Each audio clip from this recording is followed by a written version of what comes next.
Iya, iya. Assalamualaikum warahmatullahi wabarakatuh. Selamat pagi Bapak Ibu semuanya. Selamat datang dalam acara webinar konsep Karnus yang pada kali ini kita akan dengan tema 3I kunci penyembuhan. Nah, apa kira-kira 3I kunci penyembuhan ini Bapak Ibu? Mohon dipastikan Bapak Ibu tetap stay tune pada webinar kali ini dan dipastikan untuk memastikan koneksi internetnya lancar agar tidak ada kendala dalam mengikuti webinar kali ini. Dan pada acara webinar kali ini kita akan membagi dua sesi, yaitu untuk sesi pertama akan ada pemaparan materi oleh Bapak Rahmat Pristiwahyono, dan untuk selanjutnya sesi kedua Bapak Ibu dapat memberikan pertanyaan. Jika Bapak Ibu menyampaikan pertanyaannya dapat melalui chat ataupun dapat mengaktifkan fitur raise hand-nya agar dapat menyampaikan langsung pertanyaan kepada pemateri kita hari ini. Baik Bapak Ibu, tanpa mengulur-ngulur waktu lagi, saya persilahkan kepada Pak Rahmat untuk menyampaikan materinya pada hari ini. Baik, Assalamualaikum warahmatullahi wabarakatuh. Terima kasih Bapak Ibu dan teman-teman semua yang tergabung pada webinar pada kesempatan hari ini ya. Alhamdulillah kita masih diberikan kesehatan oleh Allah, kemudian kita masih diberikan kesempatan untuk menggali ilmu, memperdalamnya, kemudian juga mensyiarkannya kepada masyarakat secara luas gitu ya. Nah, pada kesempatan kali ini mungkin agak sedikit berbeda ya Bapak Ibu dan teman-teman. Kita memang mengupas tentang konsep Karnus, yakni cara cerdas untuk sehat. Hanya di topik pada kesempatan kali ini saya mencoba untuk mengkolaborasikan dengan tadi disebut oleh Bu Aisyah ya, 3I kunci penyembuhan gitu ya. Nah, ini istilah yang kita pakai aja sih, saya buat kemarin itu 3I karena dari kata-katanya itu rima atau apa ya, bunyi akhirannya itu II semua gitu ya. Makanya saya sebut 3I gitu ya. Dan ini kita dapatkan dari beberapa mitra pendekar-pendekar kita yang di Jawa Timur ya, karena mereka banyak mempraktekkan 3 kombinasi ini untuk mencapai kesembuhan yang lebih maksimal, lebih optimal. Jadi lebih cepat dan lebih berhasilnya juga lebih luar biasa dia. Oke, saya sudah menyiapkan beberapa slide. Semoga nanti 1 jam ke depan kita bisa mengkajinya dan bisa menerapkannya dalam kehidupan kita sehari-hari. Mungkin Bapak Ibu yang bukan backgroundnya paramedis ataupun juga terapis mungkin bisa diterapkan untuk diri sendiri dan keluarga. Bisa juga disampaikan kepada tetangga, family, ataupun teman-teman sahabat-sahabat kita tercinta gitu ya. Atau siapa saja yang di dunia online gitu ya, supaya manfaatnya semakin besar bisa dirasakan oleh masyarakat luas gitu ya. Nah, khususnya bagi teman-teman atau Bapak Ibu yang sudah tergabung menjadi pendekar Nusantara bisa menambah hasanah lagi. Ternyata konsep Karnus ini bisa diterapkan atau bisa dikombinasikan dengan berbagai bidang yang Bapak Ibu tekuni semua gitu ya. Baik, langsung saja tentang 3I ini apa gitu ya. Jadi I yang pertama itu adalah manipulasi gitu ya. Jadi apa sih manipulasi, nanti akan kita bahas gitu ya. Manipulasi ini kaitannya sama memang banyak teman-teman terapis gitu ya, baik terapis maupun paramedis ya. Jadi kalau paramedis itu mungkin seperti tindakan operasi, kemudian injeksi ataupun juga hal-hal yang lain ya. Kemudian mungkin kalau yang di teman-teman terapis atau pengobatan tradisional seperti pijat, kemudian akupuntur, akupressure ini adalah kaitannya sama manipulasi. Nanti akan kita bahas lebih lanjut. Kemudian I yang kedua itu adalah nutrisi. Ya, nutrisi ini berarti hal-hal yang memang diberikan untuk dikonsumsi pada pasien untuk mencapai kesembuhan. Jadi orang sakit dikasih obat itu juga termasuk bagian dari bidang di sini ya. Kemudian yang ketiga, yang tidak kalah menariknya, banyak loh teman-teman kita ataupun mungkin terapis-terapis kita yang melakukan penyembuhan itu dengan cara istilahnya itu mengkondisikan pikiran dan emosi, atau juga dengan doa ataupun juga praktek-praktek meditasi. Ternyata banyak sekali berkembang di Indonesia ini ya, teknik-teknik seperti ini. Nanti akan kita lihat satu persatu gitu ya. Baik, yang pertama manipulasi ini. Jadi manipulasi ini adalah usaha untuk memulihkan sumbatan energi. Ini kalau misalnya kita mengambil dari teman-teman kita yang praktisi meridian ya. Jadi meridian itu kan jalur energi gitu ya. Ini agak sedikit berbeda dengan jalur darah dan jalur pencernaan dan semacamnya ya. Jadi teman-teman di terapis kita yang memang mempelajari tentang meridian gitu ya, titik-titik akupunktur gitu ya, itu mereka berusaha untuk memanipulasi ini adalah memulihkan sumbatan energi gitu ya. Atau juga bisa mengembalikan posisi tubuh ke kondisi semula. Nah, contoh misalnya kayak dulu saya pernah ya mengalami kecelakaan ya, kemudian tangan saya ini bergeser gitu ya. Kemudian pergi kalau di daerah saya itu terkenal sebagai sangkal putung gitu ya. Nah, saya yakin Bapak Ibu yang mendengar di forum kali ini familiar ya dengan istilah sangkal putung. Jadi beliau melakukan manipulasi sehingga mengembalikan lagi posisi tulang saya yang tergeser. Nah, ini pun juga bagian dari manipulasi ya. Atau bisa jadi kayak misalnya teman-teman yang melakukan chiropraktik gitu ya. Chiropraktik ini biasanya direnggangkan kembali gitu ya. Kemudian kalau misalnya tulang belakang itu yang mengalami posisi yang enggak seharusnya, mungkin skoliosis atau apa gitu ya, itu diluruskan kembali. Nah, ini pun juga bagian dari manipulasi gitu ya. Nah, manipulasi ini banyak Bapak Ibu dan teman-teman semua ya. Kita kenal dengan namanya akupuntur. Ya. Akupuntur itu yang biasanya menggunakan jarum. Itu berarti memang menusuk beberapa titik meridian untuk mengalirkan energi supaya lebih lancar lagi. Ya. Ada juga yang sekarang mungkin banyak masyarakat yang masih fobia dengan jarum, akhirnya dibuatlah akupressure. Akupressure ini seperti akupuntur, menitik beberapa titik, tetapi tidak pakai jarum, tetapi hanya bisa pakai jari, bisa juga pakai alat gitu ya. Itu pun juga manipulasi. Kemudian mungkin kalau teman-teman muslim ya sering menggunakan bekam atau hijamah gitu ya. Ini pun juga manipulasi. Kenapa? Karena ketika ada sakit yang kaitannya sama peredaran pembuluh darah yang mengalami kekotoran, maka di bekam itu juga merasakan penyembuhan, efek penyembuhan. Karena darah-darah kotor ini bisa diserap. Meskipun dalam perkembangannya bekam sekarang ada bekam kering, ada bekam basah ya. Bekam yang diambil darahnya ada yang tidak gitu ya.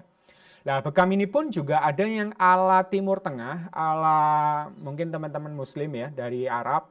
Ada juga bekam yang dari China, mungkin ada sedikit pakai mangkuk gitu ya. Ada juga yang sekarang bekam yang pakai tanduk kerbau gitu ya. Jadi teman-teman praktisi guasa biasanya pakai tanduk. Kemudian bekamnya juga dikasih misalnya api dulu sementara, kemudian ditempelkan ke kulit supaya ada daya hisapnya gitu ya. Itu pun juga bagian dari bekam gitu ya. Dan ini pun juga berkembang luas di tengah-tengah masyarakat gitu ya. Apakah itu efektif dalam pengurangan rasa sakit? Sebagian besar efektif juga gitu ya. Kemudian juga ada guasa, kemudian chiropraktik, juga ada totok punggung gitu ya. Ada spinal vibration, ada macam-macam gitu ya. Termasuk juga ada yang kemarin saya dapati unik banget dengan terapi warna gitu ya. Terapi warna atau mungkin terkenal sujo ya. Jadi jari tangan atau telapak tangan dan telapak kaki itu diwarnai Bapak Ibu teman-teman ya. Jadi bahkan ada pendekar kami yang praktisi itu dia yang tangannya lumpuh hanya diwarnai pun juga bisa diangkat langsung gitu ya. Luar biasa. Ternyata hasanah ilmu manipulasi dalam penyembuhan itu banyak sekali di masyarakat gitu ya. Dan guru saya yang mengajarkan tentang ini pun juga mengatakan bahwa ada satu teknik manipulasi yang alami yang bisa kita lakukan sendiri secara mandiri. Apa itu? Olahraga. Nah, jadi olahraga itu terutama yang stretching ya. Jadi yang pelenturan misalnya ototnya digerak-gerakkan seperti ini gitu ya. Itu juga bagian dari teknik manipulatif gitu ya. Dulu waktu saya pertama kali ikut pelatihan trigger point ya. Trigger point itu adalah otot yang mungkin kalau bahasa kita itu merengkel-merengkel ya. Itu pun juga ada senam trigger point-nya. Jadi gimana caranya gini ya untuk menarik otot yang ada di tulang belakang gitu ya. Jadi dilikat lah kalau bahasa Jawa itu ya. Nah, itu pun juga olahraga. Atau mungkin juga bisa tai chi gitu ya, yoga gitu ya. Itu juga bagian dari manipulatif yang alami yang Bapak Ibu teman-teman bisa lakukan untuk menjaga kebugaran. Kenapa? Kalau di trigger point itu ternyata problem permasalahan penyakit itu karena posisi yang terus-menerus membuat seseorang itu ototnya tegang gitu ya. Jadi contoh misalnya duduk terlalu lama, atau mungkin tangannya dipakai terus sehingga ototnya itu selalu tegang gitu ya. Nah, itu juga bagian dari sakit ya, dan itu biasanya bisa dipakai manipulasi yang pakai peregangan gitu ya.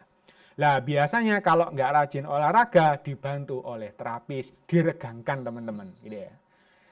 Oke, itu tentang manipulasi ya, teman-teman. Jadi manipulasi ini pun juga ada bagian bidang-bidangnya masing-masing. Kalau misalnya kaitannya sama otot, ya tadi misalnya trigger point, totok punggung, akupressor gitu ya, masas gitu ya, pijat ya. Kalau misalnya kaitannya sama tulang, bisa kayak sangkal putung, kemudian chiropraktik gitu ya. Kemudian kaitannya kalau misalnya pembuluh darah atau mungkin sakit-sakit yang bagian dalam bisa refleksi, akupuntur gitu ya. Termasuk refleksi ya, belum masuk di sini ya. Refleksi itu juga sama. Gitu ya. Jadi gunakanlah teknik manipulasi atau datangilah terapis-terapis yang memang memiliki keahlian manipulasi sesuai dengan kebutuhan sakitnya Bapak Ibu atau keluarganya Bapak Ibu dan teman-teman semua. Gitu ya. Itu bisa juga dilakukan. Gitu ya. Kemudian yang berikutnya tentang nutrisi ini. Karena dari zaman leluhur kita, apalagi di tanah Nusantara ya, jadi makanan fungsional ataupun herbal secara alami itu sejak zaman dulu itu dipakai dalam penyembuhan. Mulai dari herbal-herbal misalnya tanaman-tanaman yang mengandung zat-zat tertentu, bahkan kalau kita melihat sejarah, obat-obatan yang secara modern saat ini ya, obat modern. Obat modern dulunya itu juga adalah herbal. Misalnya kayak antibiotik. Nah, dulu antibiotik juga diambil dari tanaman, ya, tanaman yang menghasilkan zat-zat sebagai antibiotik. Akhirnya dibikinlah produksi massalnya seperti ampicillin, penisilin dan semacamnya. Gitu ya. Ternyata herbal kita pun juga ada yang secara alami, gitu ya. Nah, itu juga bisa dipakai. Kemudian misalnya nutrisi seperti madu, gitu ya. Apalagi mungkin di teman-teman kita yang mayoritas Muslim ya. Di Al-Quran dijelaskan bahwa ada Allah ini membuat lebah gitu ya, yang mereka itu menghasilkan madu yang di dalamnya itu adalah ada asyifa, ada penyembuh. Makanya teman-teman yang mungkin menggeluti tentang tibu nabawi gitu ya, nah, mungkin next episode kita akan membahas tentang khusus tibu nabawi ya. Ini sebagai awalan saja.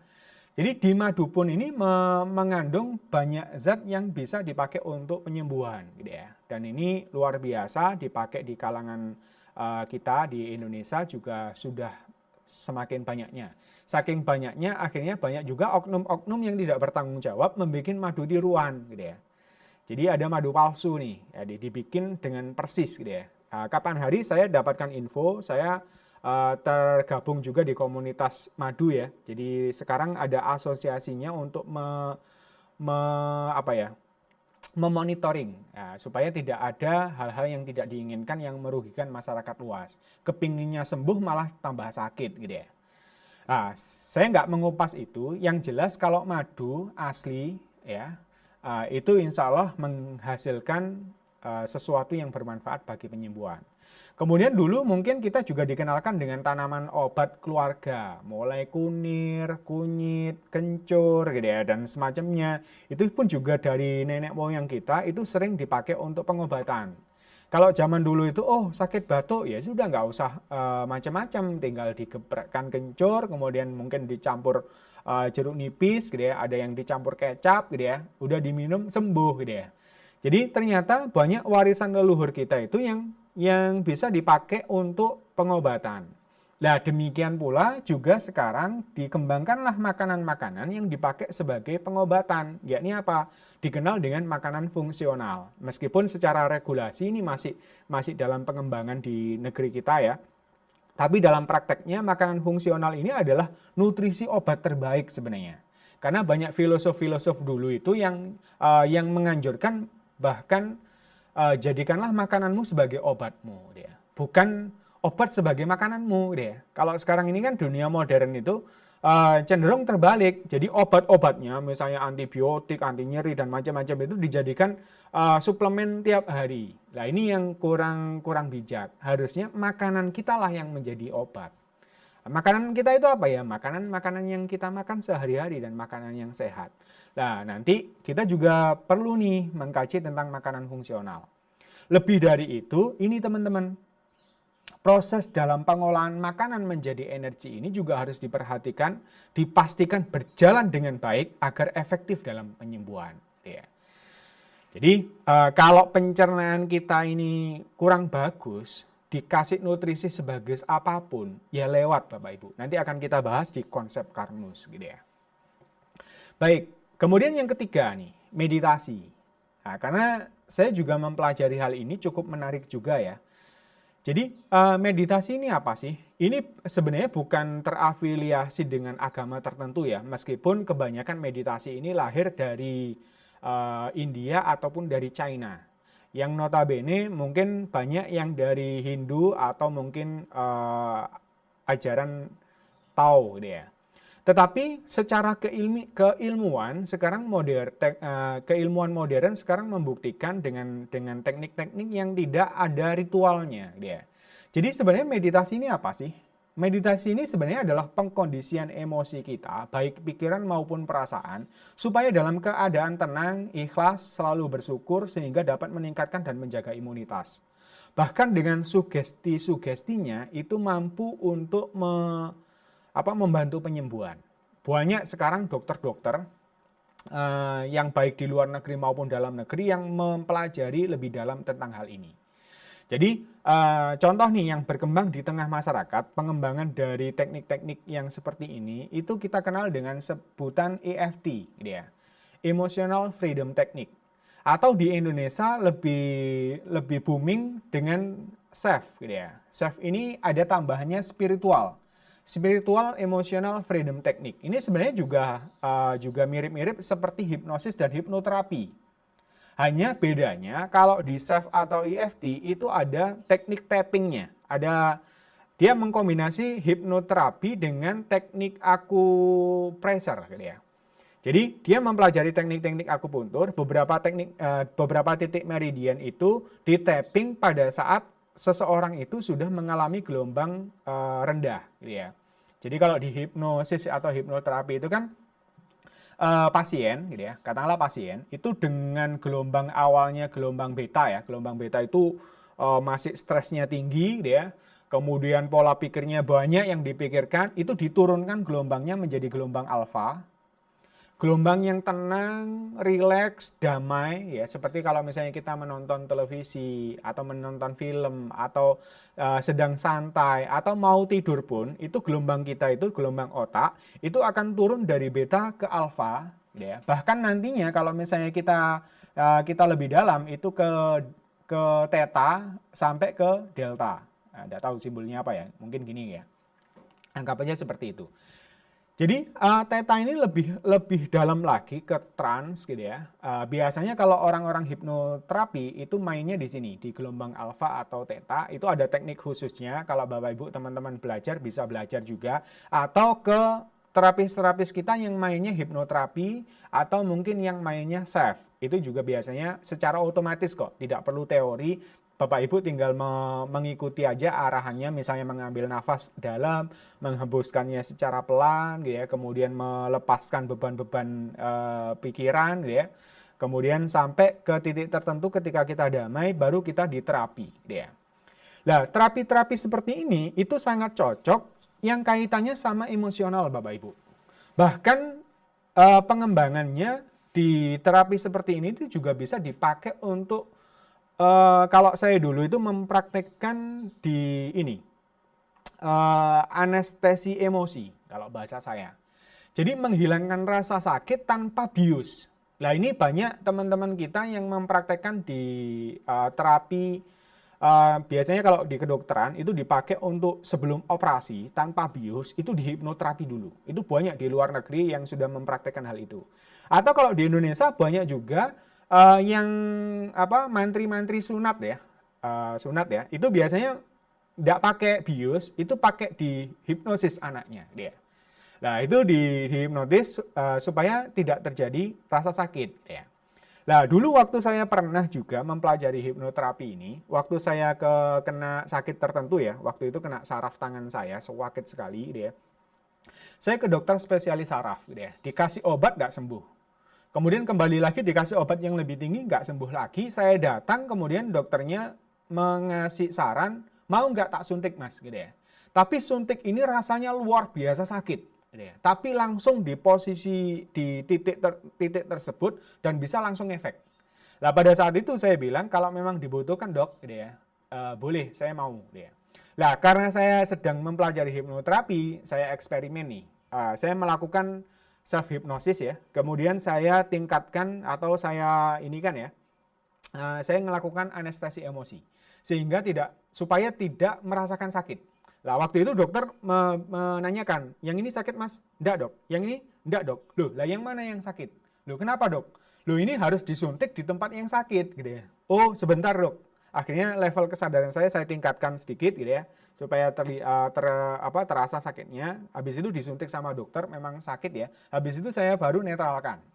Nah, waktu itu setelah sesi suntik dari dokter spesialis saraf itu, saya ditanya, masnya ngapain? Gitu ya. Mohon maaf dok, tadi saya mempraktekkan anestesi emosi dok, pakai hipnosis dok. Terus dokternya bilang, masnya harus bijak ya untuk menggunakan hal seperti itu. Nah, akhirnya dokter ini cerita punya teman yang dia itu sakit liver, Bapak Ibu teman-teman. Sakit liver itu begitu rasa sakit terasa ataupun mual gitu ya. Jadi sakit liver itu saya dulu juga sempat kena hepatitis B ya. Gejalanya kayak mah gitu. Itu bisa dinetralisir. Jadi rasa sakit itu bisa dihilangkan. Bahkan rasa sakit kepala itu dengan hipnoterapi itu bisa langsung dihilangkan. Jadi pada saat itu dokter bilang, kenapa kok kita harus bijak? Rasa sakit itu sebenarnya alarm dari Tuhan. Jadi alarm dari Tuhan yang menyatakan bahwa there is something wrong. Ada sesuatu yang bermasalah tuh di tubuhmu. Itu seperti warning Bapak Ibu teman-teman. Ibarat kalau misalnya kita punya mobil ya, mobil itu biasanya ada, kalau misalnya mesinnya panas, itu biasanya ada parameter temperatur ya, itu naik ke hot misalnya, ke H. Nah, itu adalah warning sebenarnya. Nah, kalau misalnya sebenarnya kayak teknik hipnosis itu kan mengalihkan perhatian, mengalihkan fokus, istilahnya itu ibarat sinyal tadi itu dipotong kabelnya, Bapak Ibu. Sehingga kalau misalnya mobil tadi itu awalnya H itu jadi cool lagi gitu ya. Karena tidak fungsi nih sinyalnya. Nah, sama dengan misalnya tadi, kalau hanya sekedar anestesi, itu sih nggak seberapa masalah teman-teman. Tetapi kalau kaitannya sama misalnya kita punya sakit tertentu, contoh seperti kasus dokter tadi dia bilang punya teman yang sakitnya sakit liver, begitu sakit dihilangkan, sampai satu titik livernya ini karena tidak ditreatment dengan baik, akhirnya rusak dan meninggal Bapak Ibu teman-teman semua. Nah sejak saat itu saya berpikir memang harus bijak menerapkan keilmuan. Jadi ilmu itu macam-macam. Jadi di teknik meditasi ini juga saya pernah bertemu dengan master mesmerism. Saya belajar ini di Solo, teman-teman. Pada waktu itu saya tertarik sebenarnya apa sih ilmu magnetism dan mesmerism. Kalau dalam historinya Bapak Ibu. Jadi si mesmerism ini dulunya itu memang menerapi tubuh pasien itu menggunakan magnet besar dan sembuh. Nah, satu ketika kemudian dia melakukan eksperimen tanpa magnet, dia melakukannya dengan tangan, gitu ya. Dan mengalami kesembuhan yang serupa. Akhirnya berkembanglah teknik pengobatan magnetism dan mesmerism. Memang kayak paranormal, teman-teman. Tapi mereka sih membikinkan satu modul keilmuannya yang ilmiah sih sebenarnya, ya. Jadi kayak magnet yang digosokkan secara beraturan itu akan menteraturkan alur yang ada di tubuh kita, gitu ya. Nah, itu yang dilakukan di magnetism dan mesmerism. Kalau di magnetism dan mesmerism ini sebenarnya juga pengembangan sama sih. Kalau mungkin saya pelajari di hipnoterapi dulu itu juga ada. kita menghilangkan sakit itu ya, misalnya sakit nyeri di kepala gitu ya, itu kita simulasikan, kita visualisasikan sakitnya itu berwarna hitam misalnya, mengumpul di sini, kemudian kita ambil, kita lempar. Itu ternyata faktanya ya, ini faktanya, itu sembuh teman-teman. Sembuh dalam artian tidak sakit gitu ya. Nah, cuman balik lagi teman-teman, harus bijak. Apakah itu benar-benar menyembuhkan secara total? Faktanya, kalau selama ini yang terjadi itu adalah simptomnya, atau gejalanya, atau rasa sakitnya saja. Sedangkan problem utamanya belum terselesaikan. Contoh misalnya tadi, yang temannya Pak Dokter, sakitnya di liver teman-teman. Sakitnya dihilangkan, benar, tidak terasa sakit. Kemudian bergejolak lagi, di sini ini problem di hatinya, di livernya. Akhirnya sakit lagi, dihilangkan lagi, sampai akhirnya rusak. Biasanya organ liver ini, orang kalau sakit di liver itu tahu-taunya itu sudah stadium yang parah. Bahkan bisa rusak total, itu baru ketahuan. Ini makanya hati-hati dengan liver kita. Kita harus menjaga semua organ-organ tubuh kita supaya bisa berjalan dengan baik.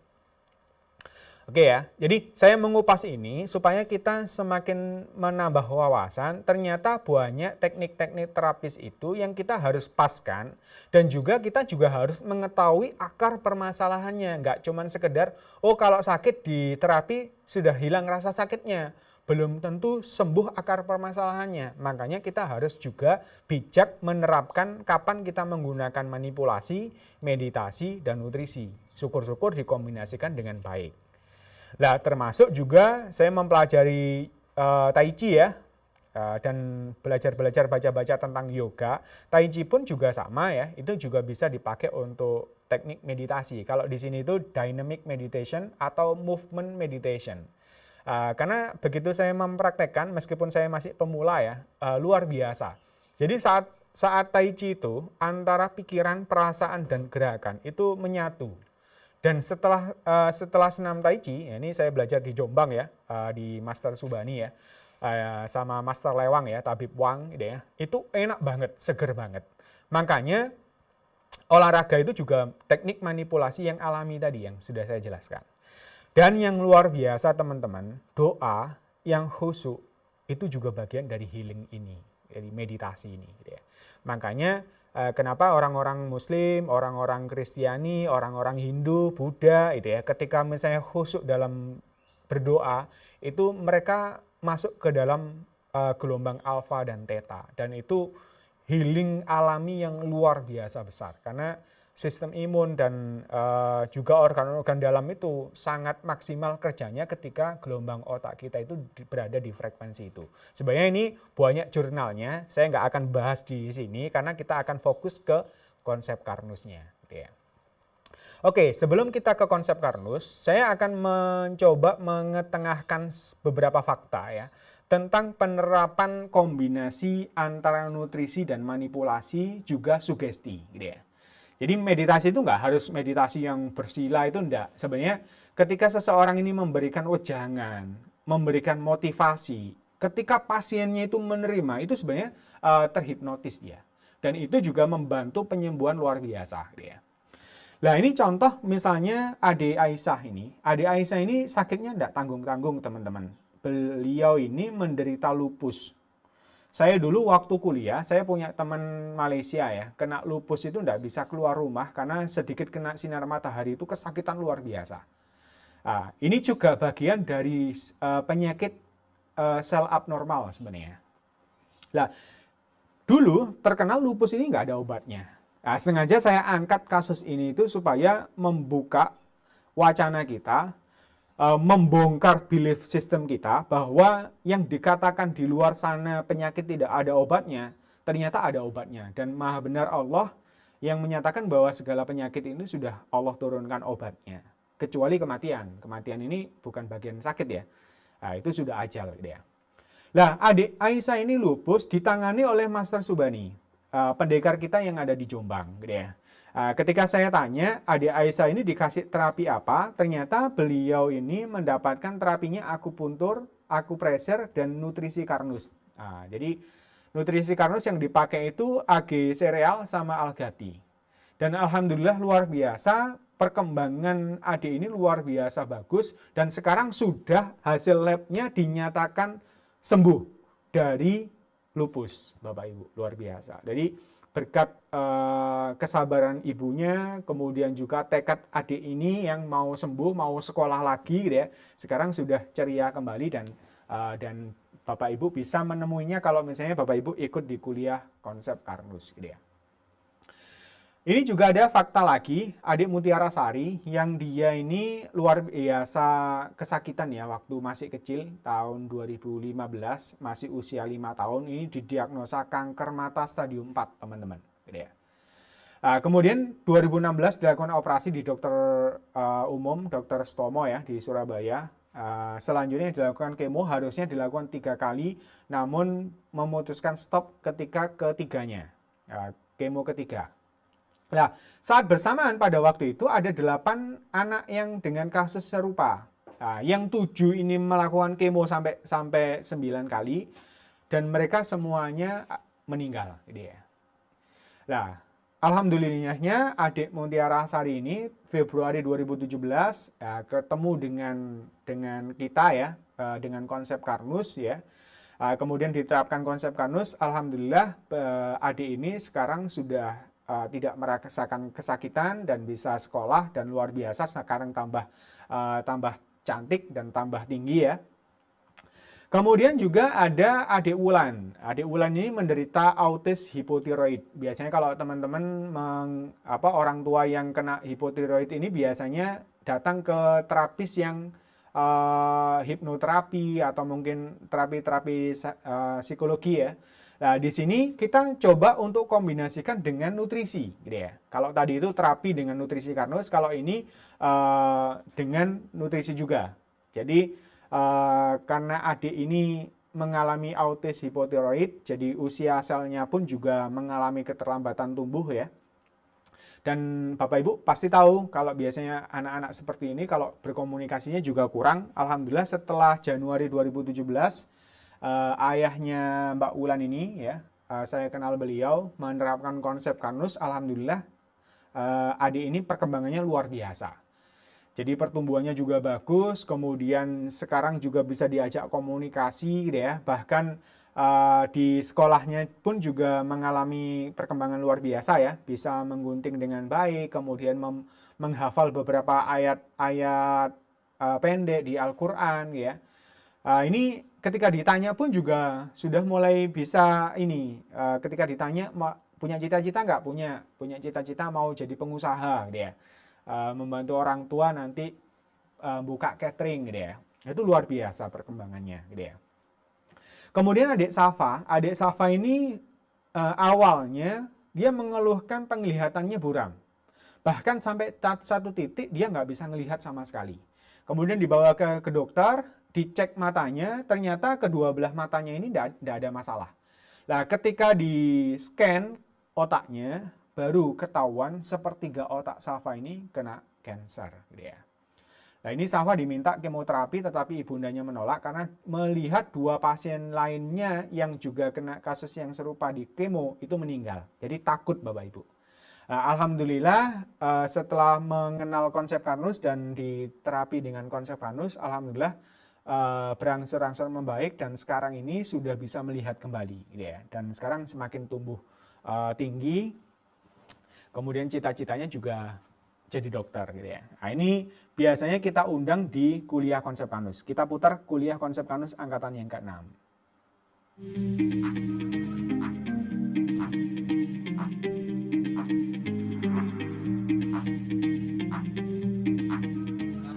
Ini kuliah kita mulai sejak tahun 2019 Bapak Ibu, dan ini sudah angkatan ke-6. Insya Allah kita inginnya sih habis lebaran itu angkatan ke-7 ya. Semoga saja nanti memungkinkan mungkin bulan Juni ya, kalau memungkinkan kita akan adakan kuliah konsep Karnus angkatan ke-7.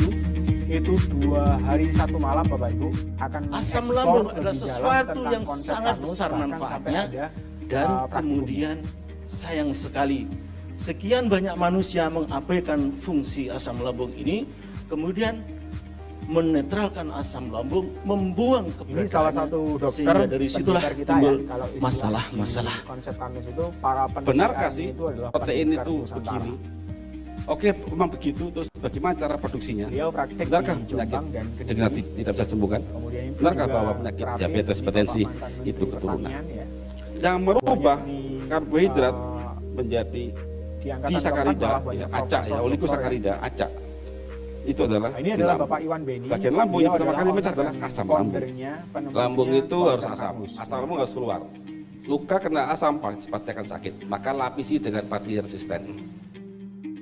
Bapak Ibu ketemu di forum ini bukan dalam rangka mendengarkan seorang orator ulung, tetapi di sini nanti kita akan mendapatkan satu paparan di mana ilmu-ilmu itu dirangkaikan dalam satu rangkaian yang tepat, sehingga tahapan satu, tahapan yang lain, rangkaian satu dengan rangkaian yang lain terbentuk suatu pemikiran, dan pemikiran itulah yang kita sebut saat ini dengan konsep Karnus. Kalau cerita yang tadi biologi sel biokimia itu sudah saya pelajari, mengajarkan ke mahasiswa sehari-hari gitu. Tapi saya aplikasi mengkait-kaitkannya. Saya belajar hari ini 2 hari ini mengkait-kaitkannya itu. Nah, yang benar-benar hebat. Saya aja udah belajar dari S1, S2, S3, belum paham sepaham dia. Jadi memang bukti nyata ya, bukti nyata itu sangat luar biasa. Makanya saya semangat sekali nih untuk mensiarkan konsep Karnus. Konsep Karnus.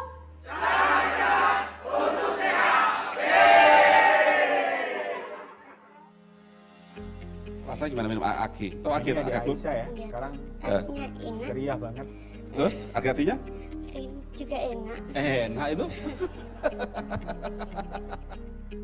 Ya, jadi saya kira konsep Karnus itu konsep yang bagus, ya perlu dikembangkan terus, baik secara empirisnya maupun juga secara ilmiahnya. Kemudian juga mengkombinasikan ya, yang ada sekarang ini bisa lebih bervariasi lagi, mungkin dari sisi rasanya, mungkin dari sisi tampilannya dan lain-lain. Tapi intinya sama, menyehatkan sel, menyehatkan lambung kita. Jadi saya sangat senang sekali dengan perkuliahan ini. Jadi saya jauh-jauh dari Banjarmasin, sudah pernah ikut ini sekali, kok pengen ikut lagi. Seperti itu, mungkin yang ke depan juga pengen lagi. Mudah-mudahan ada ilmu yang lebih baru lagi Pak Iwan. Kita niatkan bersama bahwa ini mari kita majukan bersama-sama. Kita sehatkan, melek kesehatannya secara paripurna ini ya. Jadi artinya memikirkannya bukan hanya terkotak-kotak. Makin lama kita pengobatan itu bukan makin menentang fitrah diri manusia sendiri, tapi pengobatan itu makin mengikuti fitrah diri manusia gitu. Dan inilah salah satunya. Saya memberikan dukungan untuk Pak Iwan Beni untuk meneruskan visi misinya, dakwahnya untuk menyehatkan orang seluruh Indonesia dan mungkin juga kalau bisa seluruh dunia. Saya lihat kok belum ada kita punya teman yang mensiarkan orang untuk kembali secara keilmuan, mengajari masyarakat. Jadi kita banyak pendekar, banyak orang tahu, disitulah kita akan bisa bangkit bareng-bareng. Perjuangan Karnus di medan tempur Karnus tahun 2021, kita cerdaskan, kita sejahterakan, kita sehatkan negeri kita. Demikian. Assalamualaikum warahmatullahi wabarakatuh. Jadi ini adalah sedikit cuplikan tentang kuliah konsep Karnus, karena memang konsep Karnus ini sangat dalam Bapak Ibu dan teman-teman semua ya. Dan itu kalau Bapak Ibu mau memperdalam konsep Karnus ini, saya sarankan untuk mengikuti kuliah konsep Karnus angkatan berikutnya, gitu ya. Nanti akan kita infokan, gitu ya. Baik, kita akan bahas tentang konsep Karnus nih, gitu ya. Sebenarnya konsep Karnus ini apa sih, gitu ya? Konsep Karnus ini adalah metodologi dasar Bapak Ibu untuk mempelajari dan mengembalikan. Ya. Apa yang dipelajari dan dikembalikan? Yakni cara kerja tubuh manusia berdasarkan algoritma yang sudah disematkan dari Allah atau Sang Maha Pencipta. Mulai dari aktivitas tingkat sel sampai aktivitas tubuh manusia dan hubungannya dengan alam semesta. Ini luar biasa luas banget, gitu ya. Sehingga ketika kita belajar konsep Karnus, harapannya itu kita paham nih, tubuh kita ini seperti apa, cara kerjanya bagaimana, dan untuk mencapai kesembuhan atau mungkin juga kesehatan yang sempurna, yang tidak pernah sakit gitu ya, bisa jadi gitu ya. Itu kita harus mengerti cara kerja tubuhnya gitu ya, sehingga kita bisa merawat. Karena sejatinya kita diberikan oleh Tuhan, Allah Subhanahu wa taala, tubuh ini itu adalah laksana seperti kendaraan, Bapak Ibu. Kita bisa berjalan ke utara, ke selatan, kita bisa ngomong, kita bisa melihat, kita bisa bersosialisasi dan semacamnya itu menggunakan raga ini atau tubuh ini. Makanya kenapa ketika seseorang itu sudah meninggal, sudah kendaraannya itu seperti mati sudah. Dia keluar dari kendaraannya. Ya. Nah, oleh sebab itu, kalau misalnya kita beli nih mobil, kira-kira kalau Bapak Ibu misalnya beli mobil, yang dibaca apa coba? Buku manual pasti, ya. Atau mungkin beli laptop pun juga sama. Mungkin kalau kita ibaratkan tadi seperti mobil, kalau kita beli mobil sesuatu ya, maka kita juga perlu pelajari. Oh, mobil ini cara kerjanya seperti ini. Ini persnelingnya, ini setirnya, ini gas sama koplingnya, remnya, dan seterusnya. Kemudian perawatannya seperti apa? Oh, ganti oli sekian bulan sekali. Terus bensinnya harus yang Pertamax atau apa, itu harus kita pelajari. Karena mobil ini supaya bisa bergerak dengan baik, ya, kemudian juga bisa terawat dengan baik sehingga usianya panjang, gitu ya. Nah, dalam konsep Karnus ini, ya, ini hadir untuk mencoba mempelajari sistem kerja tubuh kita. Karena apa? Karena begitu kita diturunkan ke dunia, gitu ya. Kalau misalnya kita beli mobil, itu bisa langsung dapat user guide-nya. Tetapi kalau kita, tubuh kita ini, mobil yang kita pakai ini, itu user guide-nya di mana? Ya. Untungnya mungkin utusan-utusan kita terdahulu ada beberapa hal yang sudah diturunkan melalui wahyu atau ilham, gitu ya, sehingga kita bisa mempelajari. Tapi lebih jauh lagi sebenarnya kita disuruh untuk belajar, membaca. Nah, konsep Karnus ini sebenarnya adalah membaca. Kalau mungkin bahasa Qur'annya mungkin Iqra, gitu ya. Bacalah, bacalah. Apa yang dibaca ya tubuh kita. Nah, di konsep Karnus ini berusaha untuk membaca mulai dari tubuh kita, mulai dari yang level sel sampai ke tubuh kita, sampai ke alam semesta. Nah, di kesempatan kali ini, karena mungkin waktunya terbatas, saya akan memberikan gambaran besarnya dulu teman-teman, Bapak Ibu semua, supaya paling tidak menangkap sebenarnya inti dari konsep Karnus itu di mana. Dan nanti kalau mau memperdalam, bisa mengikuti kuliah konsep Karnusnya. Gitu ya. Oke, langsung saja. Kita mulai dulu peta kehidupan alam semesta nih, Bapak Ibu. Di sini ada diagram yang bisa menggambarkan siklus energi kehidupan. Karena kalau hidup ini tidak ada energi, itu seperti mobil yang tanpa bensin atau mungkin mesin kita yang tanpa baterai, gitu ya, nggak bisa beroperasi. Makanya perlu yang namanya energi, gitu ya. Nah, dulu sebelum kita ada ya, jadi sebenarnya yang ada di alam semesta ini, bahkan memenuhi alam semesta ini, Allah sudah membuat sebuah molekul-molekul sederhana.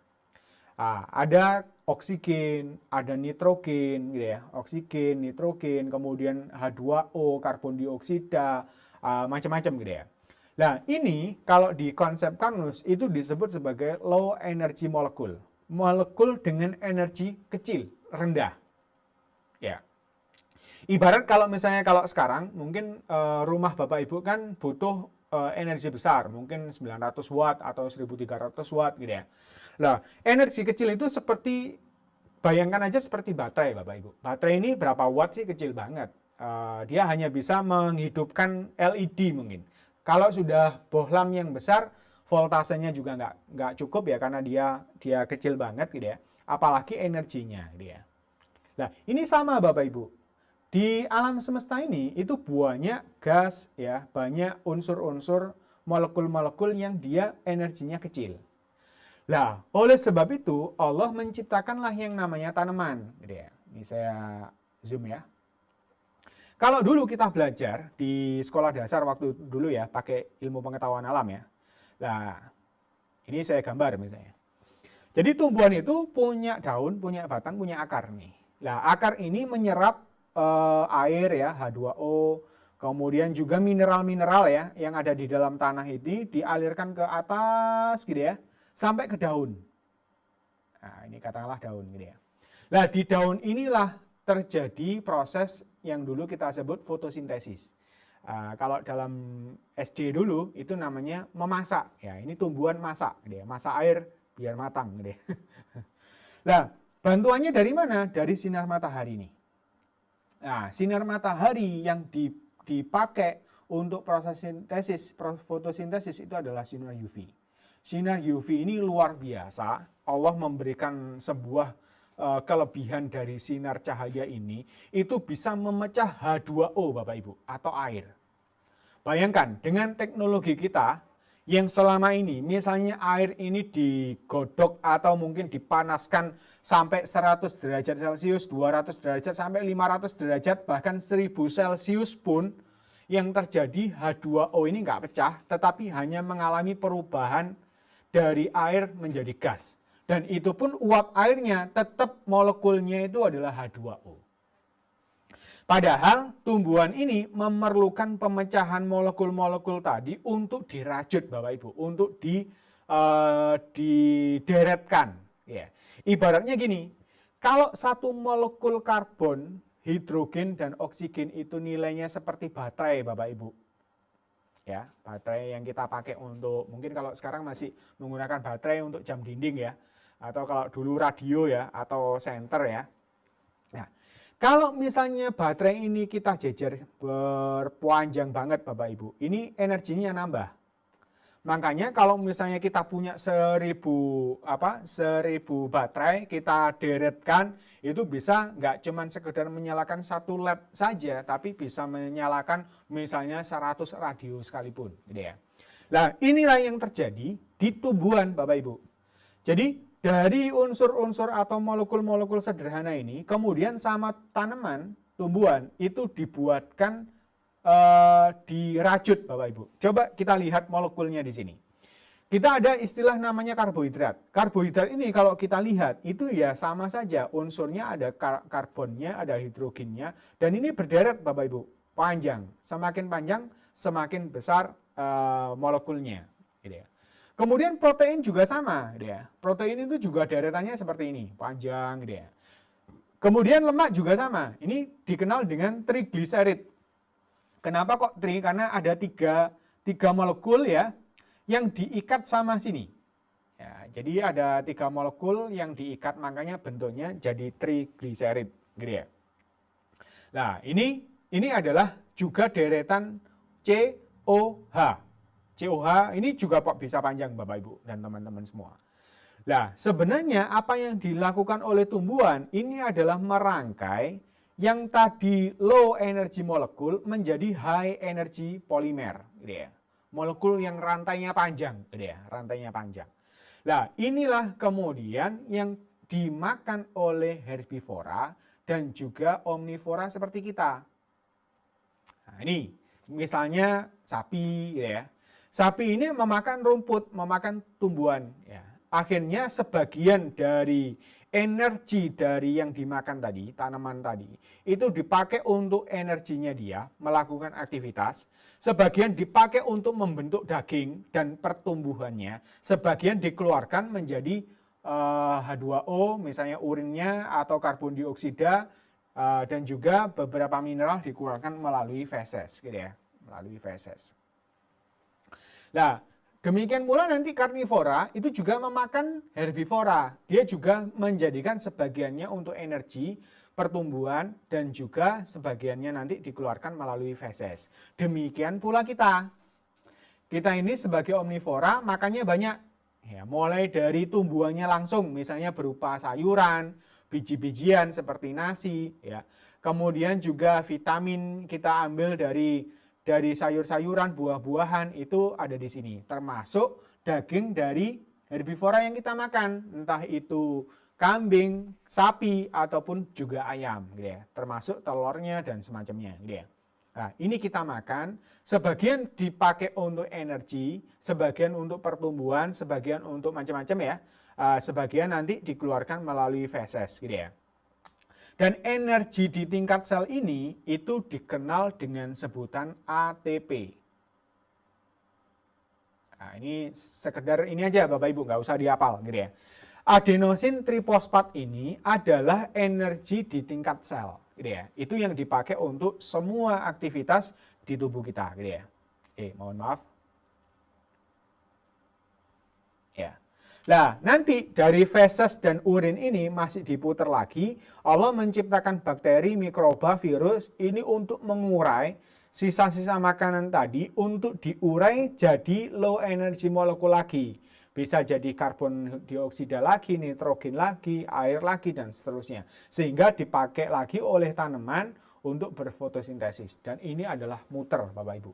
Yang memutar roda siklus energi kehidupan ini adalah matahari. Oke. Dan kalau kita mempelajari lebih dalam di konsep Carnot, sebenarnya siklus perpindahan energi ini adalah sejatinya adalah perpindahan elektron, Bapak Ibu.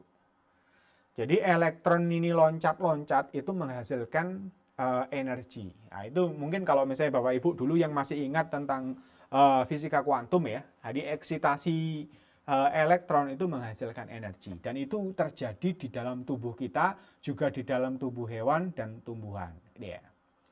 Oke, buat apa sih kita mempelajari ini? Nah, saya titik tekankan nanti, itu adalah ini Bapak Ibu. Ternyata tumbuhan ini melakukan tugas fungsinya itu adalah merajut supaya menjadi polimer dengan energi besar. Kemudian nanti ketika kita makan, itu sebenarnya termasuk tadi hewan-hewan, ini adalah yang dilakukan adalah pemotongan. Memotong-motong polimer menjadi monomer lagi, kemudian nanti diserap oleh sel, di sel akan diproduksilah ATP, adenosin trifosfat atau energi sel. Itu intinya. Ya. Nanti akan kita pelajari lebih dalam ketika kita mempelajari tentang tubuh. Oke, kita kembali tubuh.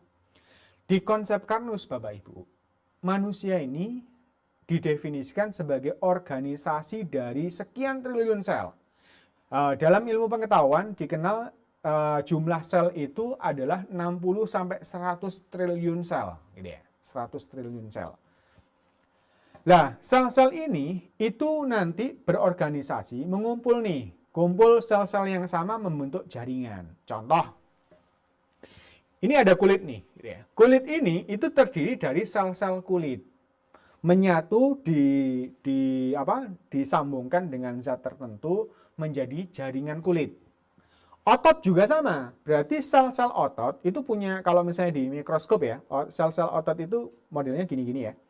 Nah, itu nanti mungkin kalau yang terkenal sel darah merah. Sel darah merah itu bentuknya pipi. Ya. Kalau sel otot bentuknya agak memanjang seperti ini. Nah, sel-sel otot berkumpul gini-gini ya. Ini menjadi jaringan otot. Gitu ya.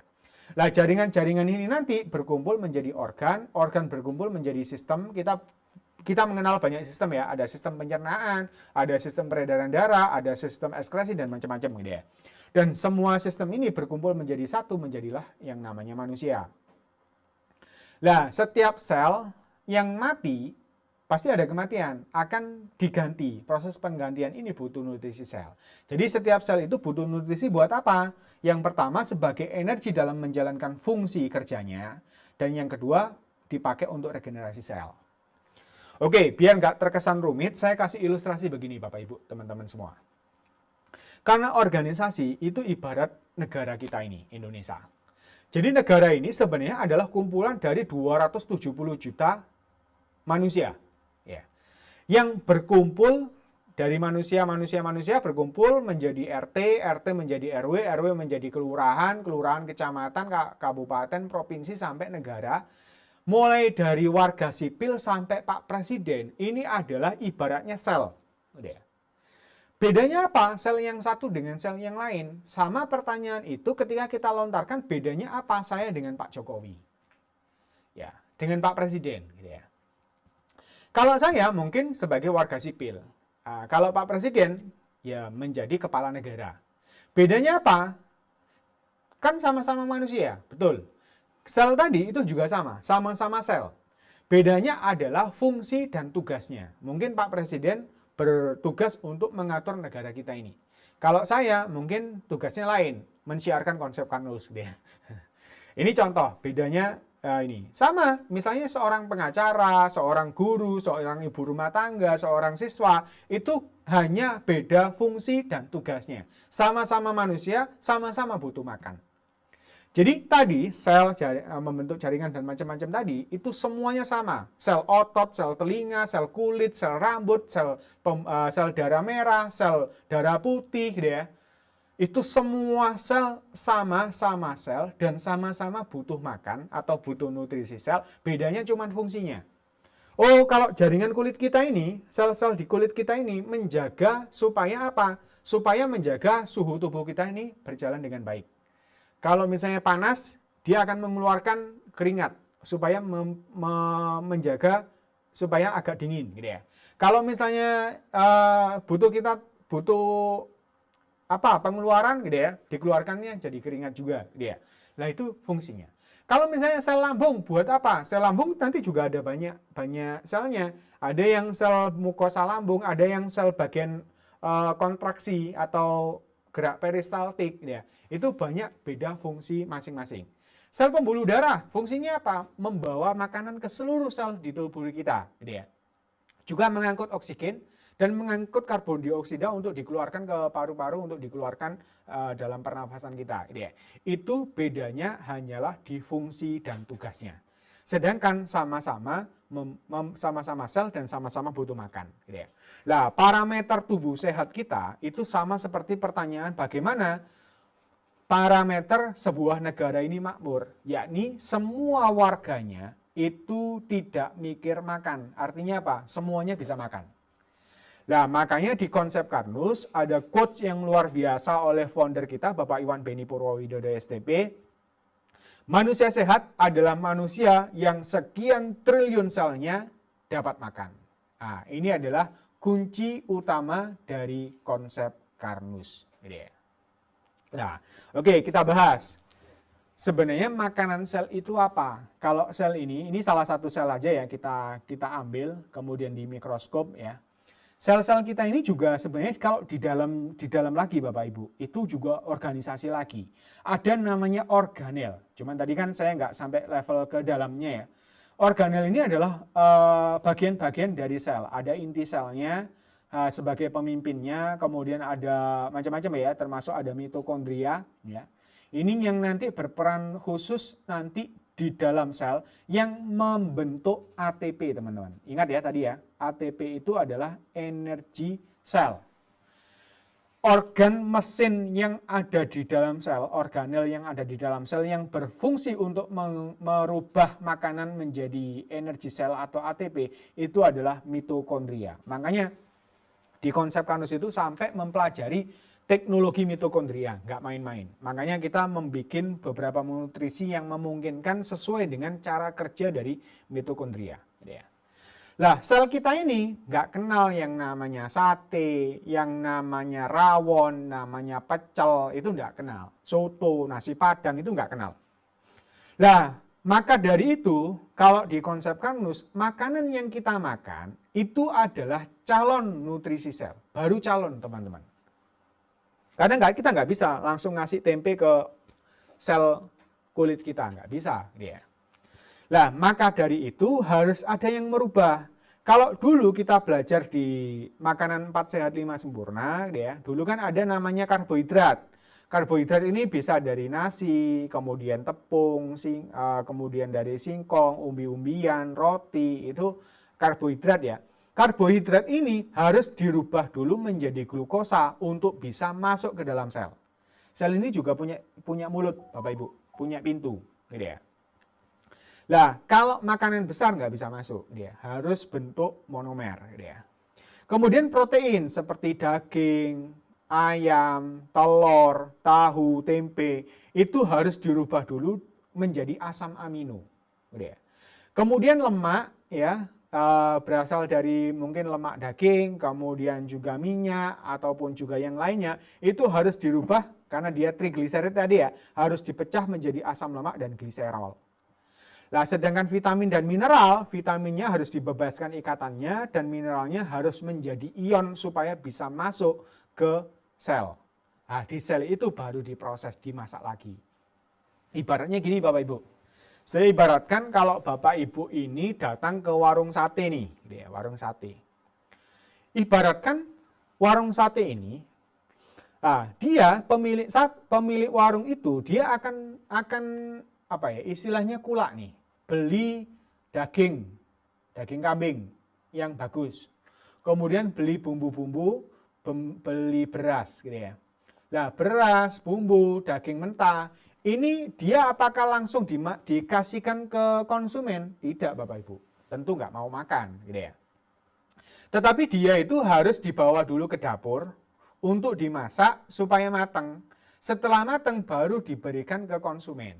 Jadi kalau Bapak Ibu ya datang ke warung sate, pasti yang diminta adalah seporsi nasi, ada satenya, mungkin ada kuah gulainya gitu ya, tambah enak ya.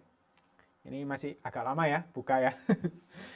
Nah, itu harus matang Bapak Ibu, baru bisa dimakan. Sama seperti sel kita. Sel kita ini ibarat konsumen yang dia mintanya itu bukan ini.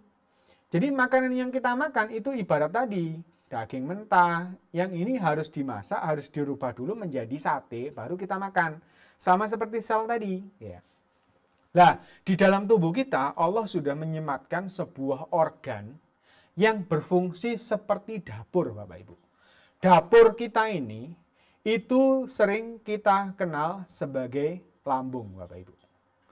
Jadi lambung inilah organ yang difungsikan oleh Allah, yang ditugaskan oleh Allah memecah makanan-makanan karbohidrat, protein, lemak, vitamin, dan mineral itu untuk dipecah di sini, supaya nanti bisa diedarkan oleh sel darah merah ke seluruh sel, itu sudah bisa siap saji, siap makan.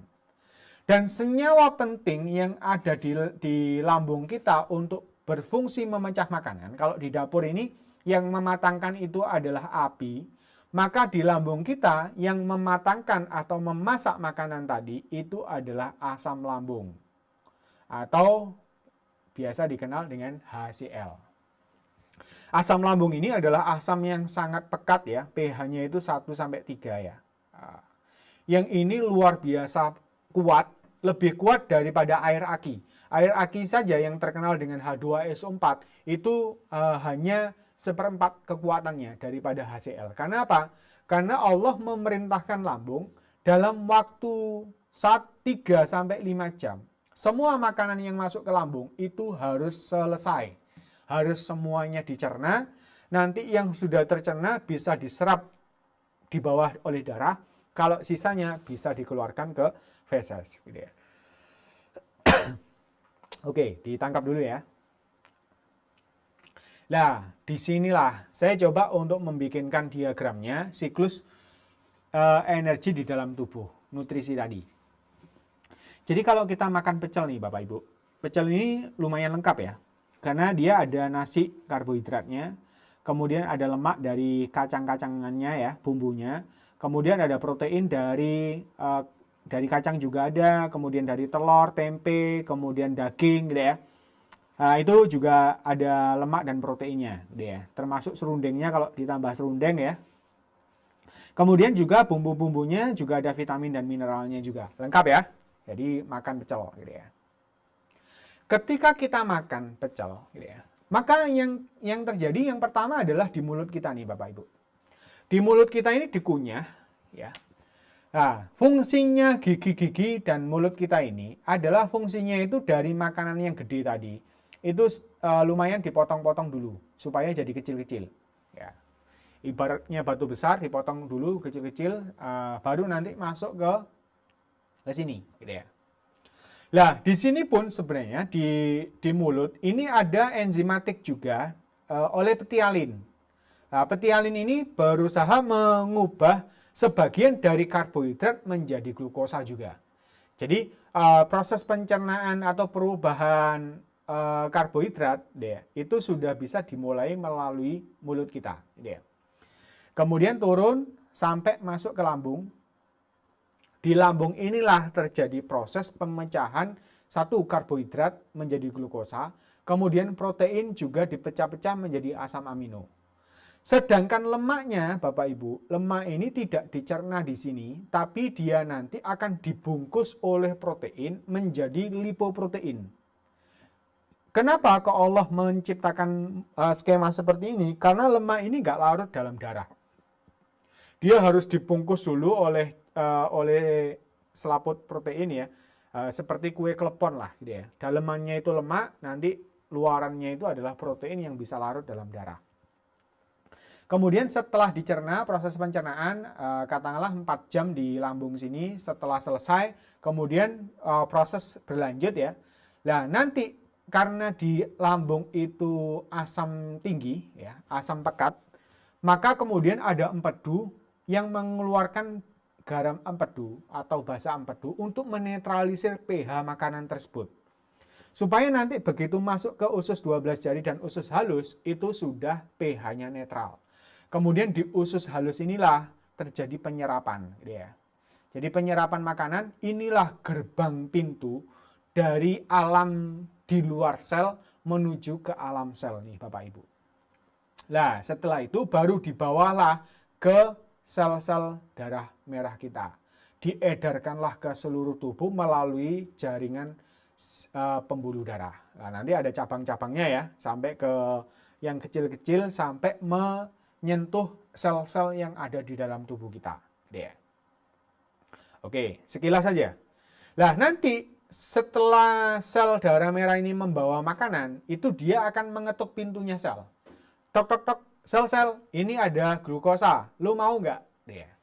Nah, yang tukang ketuk itu ada namanya enzim, ada insulin namanya, hormon insulin. Insulin ini sebenarnya, mungkin sekalian ya, Bapak Ibu supaya tahu sebenarnya fungsi insulin itu adalah mengetok reseptor yang ada di dalam sel itu supaya membuka pintu sel sehingga glukosanya masuk. Gitu. Loh, kok ada suntik insulin Pak? Ya berarti orang tersebut itu sudah sakit diabetes yang sampai resistensi insulinnya parah.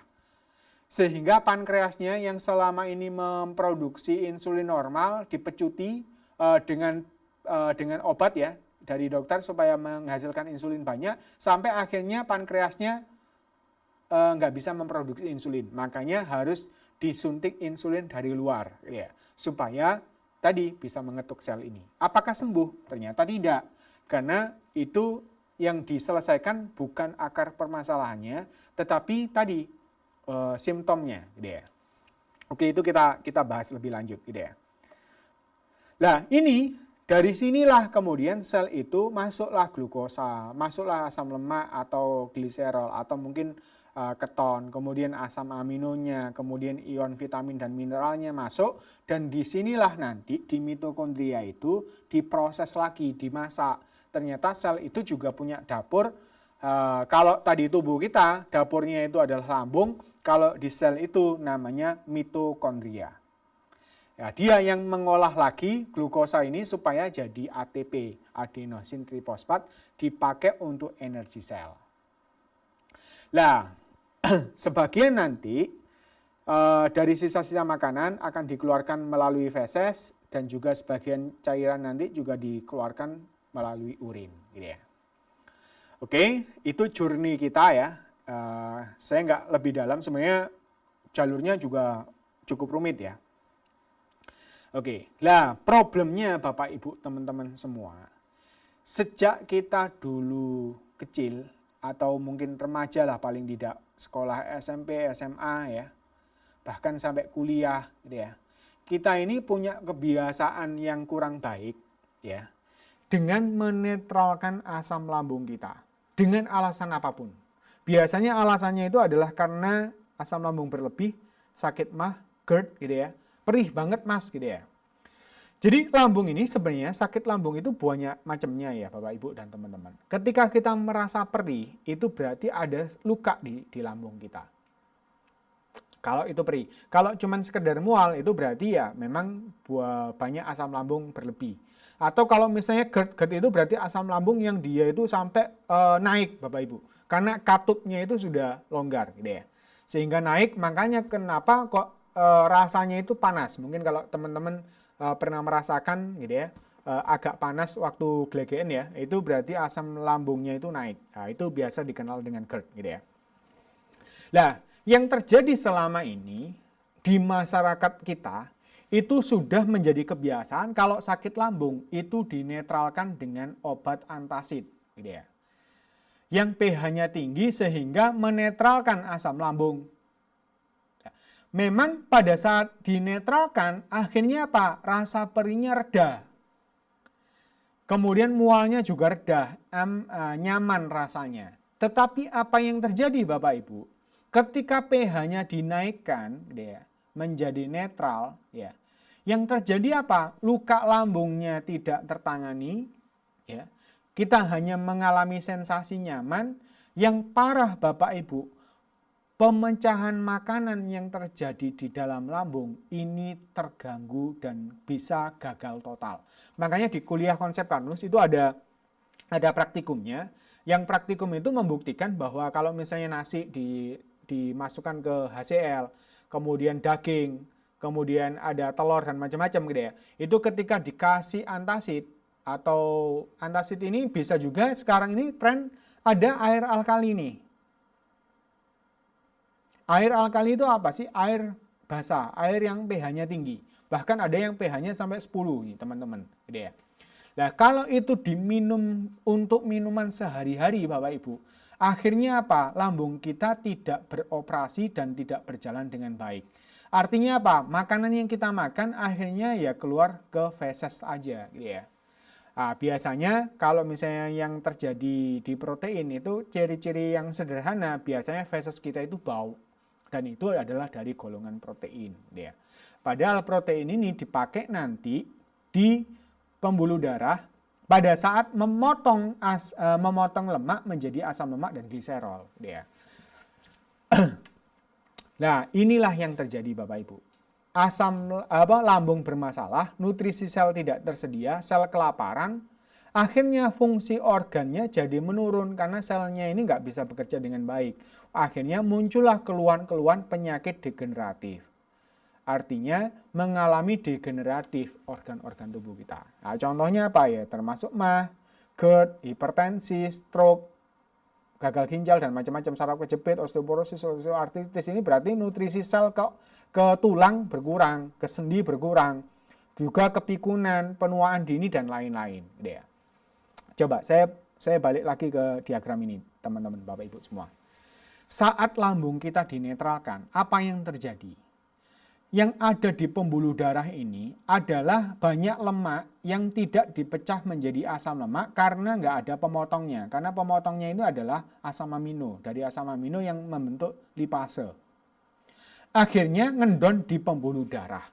Ketika ngendon di pembuluh darah, ibaratnya selang Bapak Ibu, mungkin lebih gampang ya. Selang itu kalau ada kotoran yang nempel, mengerak di sana, maka tekanannya jadi tinggi. Itulah yang terjadi dengan tekanan darah tinggi. Tekanan darah tinggi itu kalau lama-kelamaan dibiarkan akhirnya bisa juga nanti ke stroke kalau misalnya yang terganggu ke otak gitu ya.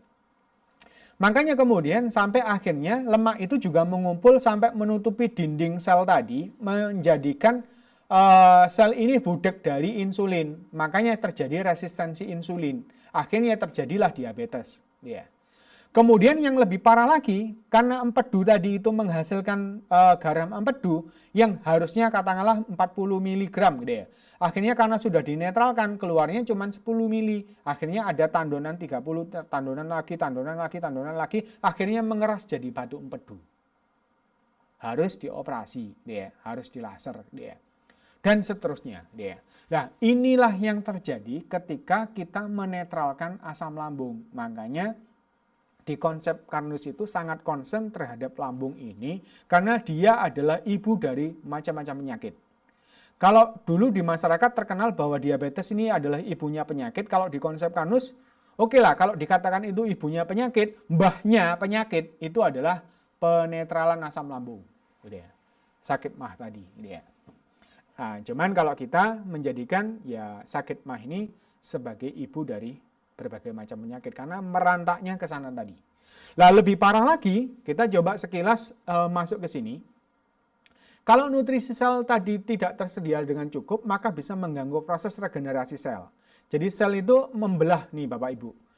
Nah, kalau membelah ini, yang mengontrol sebenarnya supaya sel ini tetap menjadi sel seperti induknya, itu Allah sudah membuatkan skema, ada namanya DNA. DNA ini adalah blueprintnya atau cetak biru yang menjamin sel baru ini sama dengan induknya. Nah, yang terjadi selama ini terjadi sel abnormal, sel tidak tumbuh seperti pada saat semula. Contoh nih, misalnya Bapak Ibu kena luka nih, ke iris pisau. Kan luka, yang luka ini adalah sel kulit sebenarnya. Nah, harusnya yang diproduksi oleh tubuh kita ini adalah sel kulit baru. Ternyata ketika ada perubahan DNA, ternyata jadilah sel kuping atau sel keloid gitu ya. Akhirnya terjadi tidak normal. Itu yang selama ini terjadi sel abnormal. Nah, apa yang memicu hal tersebut? Itu kebanyakan adalah radikal bebas atau keton. Dan itu salah satunya bersumber dari problem lemak yang tidak dimetabolisme dengan baik, tidak dicerna dengan baik, ditambah dengan inisiator oksidatif. Inisiator oksidatif itu banyak ya, bisa racun, bisa peroksida, ada macam-macam ya, yang bereaksi dengan adanya oksigen di dalam darah. Ingat, ibarat mobil ya, sebenarnya pembakaran itu harus terjadi di piston, di pembakaran. Tidak boleh terjadi pembakaran di jalur bensin. Nah, tubuh kita juga sama, kita punya jalur peredaran darah. Harusnya terjadinya pembakaran itu di mitokondria, di sel. Nah, kalau terjadi di pembuluh darah, inilah yang dinamakan reaksi oksidatif parsial. Yang nanti akan menyebabkan adanya radikal bebas atau keton radikal yang bisa masuk ke dalam sel dan mempengaruhi DNA. Nah, oke, kita sekilas saja ini, karena ini sebenarnya kajiannya lebih sangat dalam, itu nanti Bapak Ibu bisa pelajari tentang konsep Carnus solusi penyakit sel abnormal ya. Jadi sel abnormal ini adalah sel yang tidak normal yang tumbuhnya tidak terkendali. Contohnya adalah kanker, tumor, kista, miom, bahkan yang paling kecil itu keloid atau bahkan kutil nih Bapak Ibu. Jadi daging-daging kecil yang tumbuh di permukaan kulit itu adalah sebenarnya adalah bagian dari sel abnormal. Nah, faktor pemicunya itu apa saja? Yang pertama bisa dari makanan. Makanya di konsep Carnus kita menyarankan makanlah makanan manusia. Jangan memakan makanan yang bukan manusia. Loh, apa Mas makanan yang bukan manusia?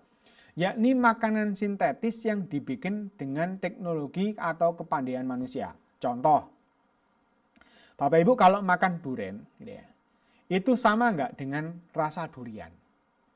Jadi durian beneran dari buah itu tidak sama dengan rasa durian.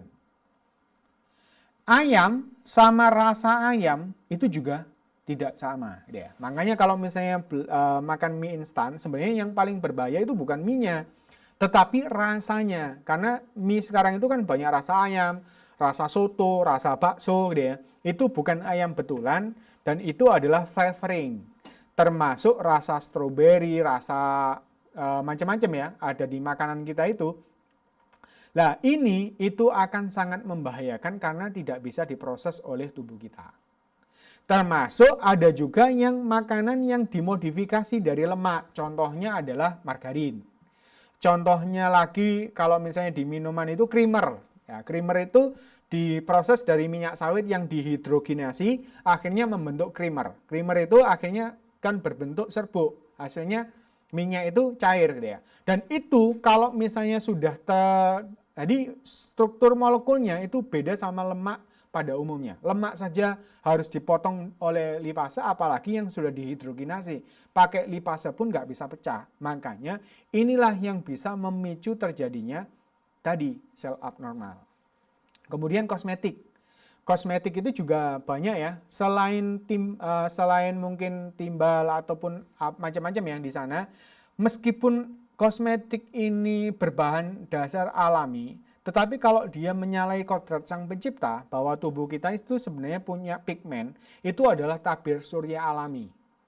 Kalau itu dihambat Bapak Ibu, kebanyakan apalagi yang pemutih ya, itu biasanya menghambat proses penghasilan pigmen. Ya. Akhirnya apa? Sinar UV tadi, Bapak Ibu, yang bisa memecah H2O itu bisa mengenai kulit kita dan bisa langsung mempengaruhi DNA dari sel. Bleot, Bapak Ibu. Itu juga bisa menyebabkan kanker. Makanya kenapa ibu-ibu yang sering terkena sel abnormal gitu ya. Selain itu juga bisa dari racun ya, baik itu dari rokok, asap kendaraan bermotor, dan lain-lain. Ini semua adalah faktor pemicunya gitu ya.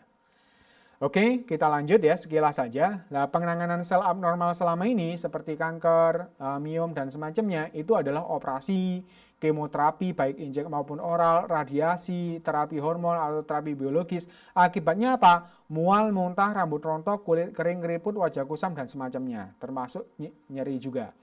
Dan ini akar masalahnya belum selesai. Kenapa? Karena yang terjadi tadi itu karena yang terjadi di DNA-nya yang bermasalah. Nah, kalau misalnya terjadi tumor, dipotong, muncul lagi, bisa lebih ganas lagi, dipotong lagi terus seperti itu, akar masalahnya belum terselesaikan, problemnya semakin lama semakin parah gitu ya. Nah, di konsep Karnus kita menyerukan kembali kepada Allah ya.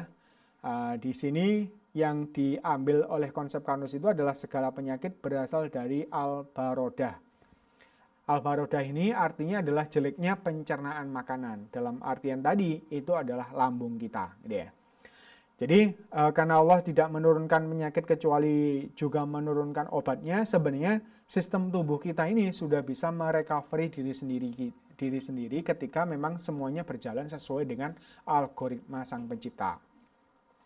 Oleh sebab itu skema konsep Karnus ya, selain kalau misalnya manipulatif, kalau misalnya itu kaitannya kayak misalnya HNP ya atau saraf kejepit. Oke, boleh Bapak Ibu teman-teman ke chiropraktik untuk peregangan, dibetulkan posisinya, tapi ingat balik lagi nutrisinya harus ditambahkan.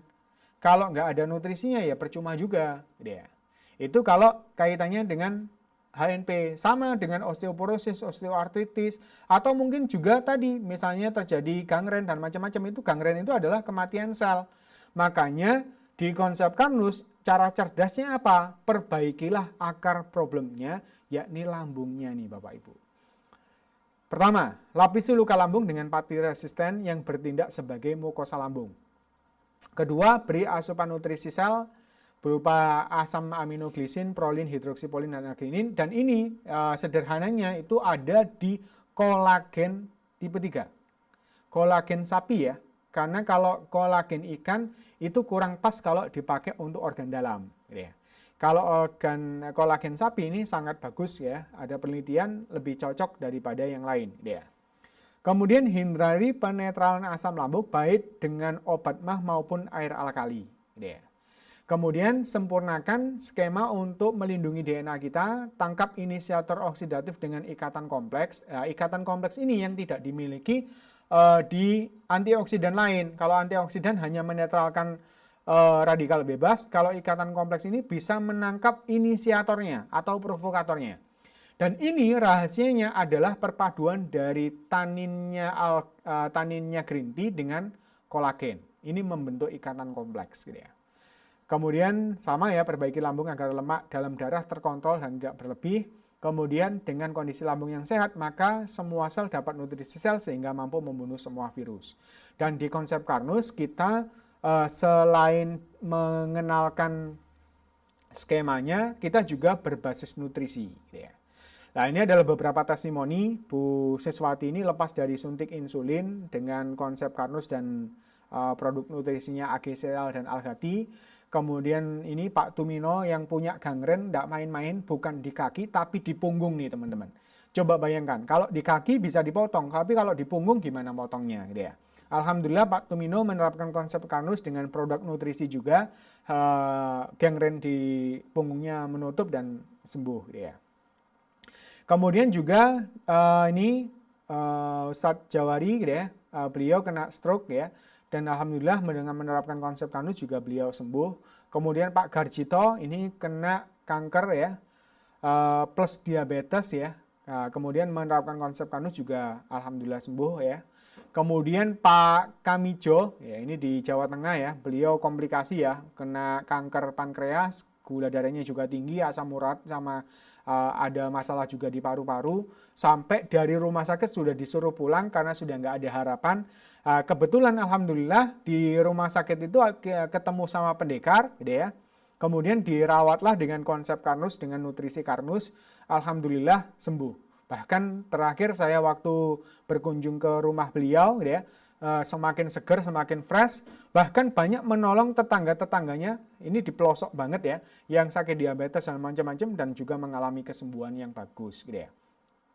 Kemudian Pak Kiai Toha Yusuf Zakaria, ini semuanya bisa teman-teman putar di YouTube kita Karnus Media, teman-teman. Karnus Media, gitu ya. Nah, ini diabetes dan fatty liver yang cukup parah, gitu ya, luar biasa, dan alhamdulillah sekarang sudah bisa memimpin pondoknya kembali. Dan konsep Karnus ini bisa Bapak Ibu dan teman-teman pelajari lebih lanjut di konsepkarnus.com atau di sosial media kita Karnus Media. Dan konsep Karnus ini didukung dengan produk-produk nutrisi. Apa saja itu? Yang utama sebenarnya banyak ya di toko Karnus ya. Kita semua produk nutrisi yang mendukung konsep Karnus itu bisa didapatkan di tokokarnus.com ya. Salah satu yang paling utama untuk nutrisi lambung itu adalah AG sereal. Nah, sereal ini adalah sereal yang sudah diformulasikan dengan kolagen dan pati resisten dari tepung pisang, diperkaya dengan oat, bekatul, sama ganggang merah untuk mineralnya, sehingga bisa membantu menutrisi tubuh kita, menjaga kesehatan lambung, kemudian mencegah dan menangani penyakit degeneratif dan sel abnormal sebagai booster energi. Ya. Ini ada dua varian ukuran Bapak Ibu teman-teman ya. Ini ukuran reguler, itu isi 20 saset masing-masing 20 gram ya. Kemudian ada yang kemasan pouch gitu ya. Itu isinya 105 gram gitu ya.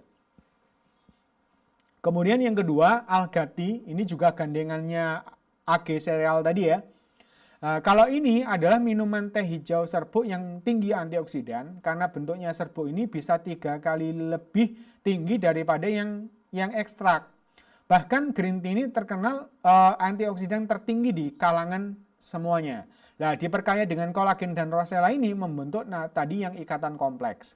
Nah, ini bisa meningkatkan imunitas tubuh dan memperlancar peredaran darah, membantu penyakit dan menangani degeneratif dan sel abnormal, memiliki ikatan kompleks yang tadi tidak cuma sekedar menangkap radikal bebas, juga inisiator oksidatifnya. Ini juga ada dua kemasan. Kemasan reguler ini isinya 60 saset, Bapak Ibu ya. Ini bisa langsung diseduh dengan air biasa, air dingin atau air hangat gitu ya. Kalau AG sereal tadi itu harus dikonsumsi, diseduh dengan air panas. Kalau bisa mendidih, ditunggu sampai hangat atau dingin baru diminum sebelum makan. Gitu ya. Kalau ini bebas setelah makan. Ada kemasan yang kecil isi 15 saset, ya, lebih ekonomis. Gitu ya. Kemudian kalau misalnya anak-anak, kita berikan varian AG sereal yang ditambahkan susu. Ya, ditambahkan susu bubuk full cream, sehingga rasanya lebih gurih. Nah, biasanya untuk anak-anak ataupun lansia sebagai booster energi, menambah nafsu makan kalau pada anak dan juga lansia, kemudian mencukupi kebutuhan gizi agar terhindar dari gizi buruk atau stunting. Dan ini hadir kemasan seperti ini ya, pack ya, isi 7 saset masing-masing 15 gram gitu ya. Kemudian ada juga kita punya AK Drink ya. AK Drink ini adalah minuman berkolagen premium rasa coklat kaya nutrisi diperkaya dengan whey dan spirulina. Jadi ini biasanya dipakai untuk nutrisi jaringan ikat seperti tulang, sendi, dan otot. Jadi kalau Bapak Ibu yang punya keluhan osteoporosis, osteoartritis, dan macam-macam, atau mungkin anaknya kepingin tumbuh lebih tinggi gitu ya, itu bisa menggunakan AK. Gitu ya. Kemudian ada juga beras Karnus. Nah, ini yang tadi saya ceritakan, sampai Pak Iwan ini membuat satu teknologi food ya, makanan yang bisa bersinergi dengan mitokondria teknologi ya.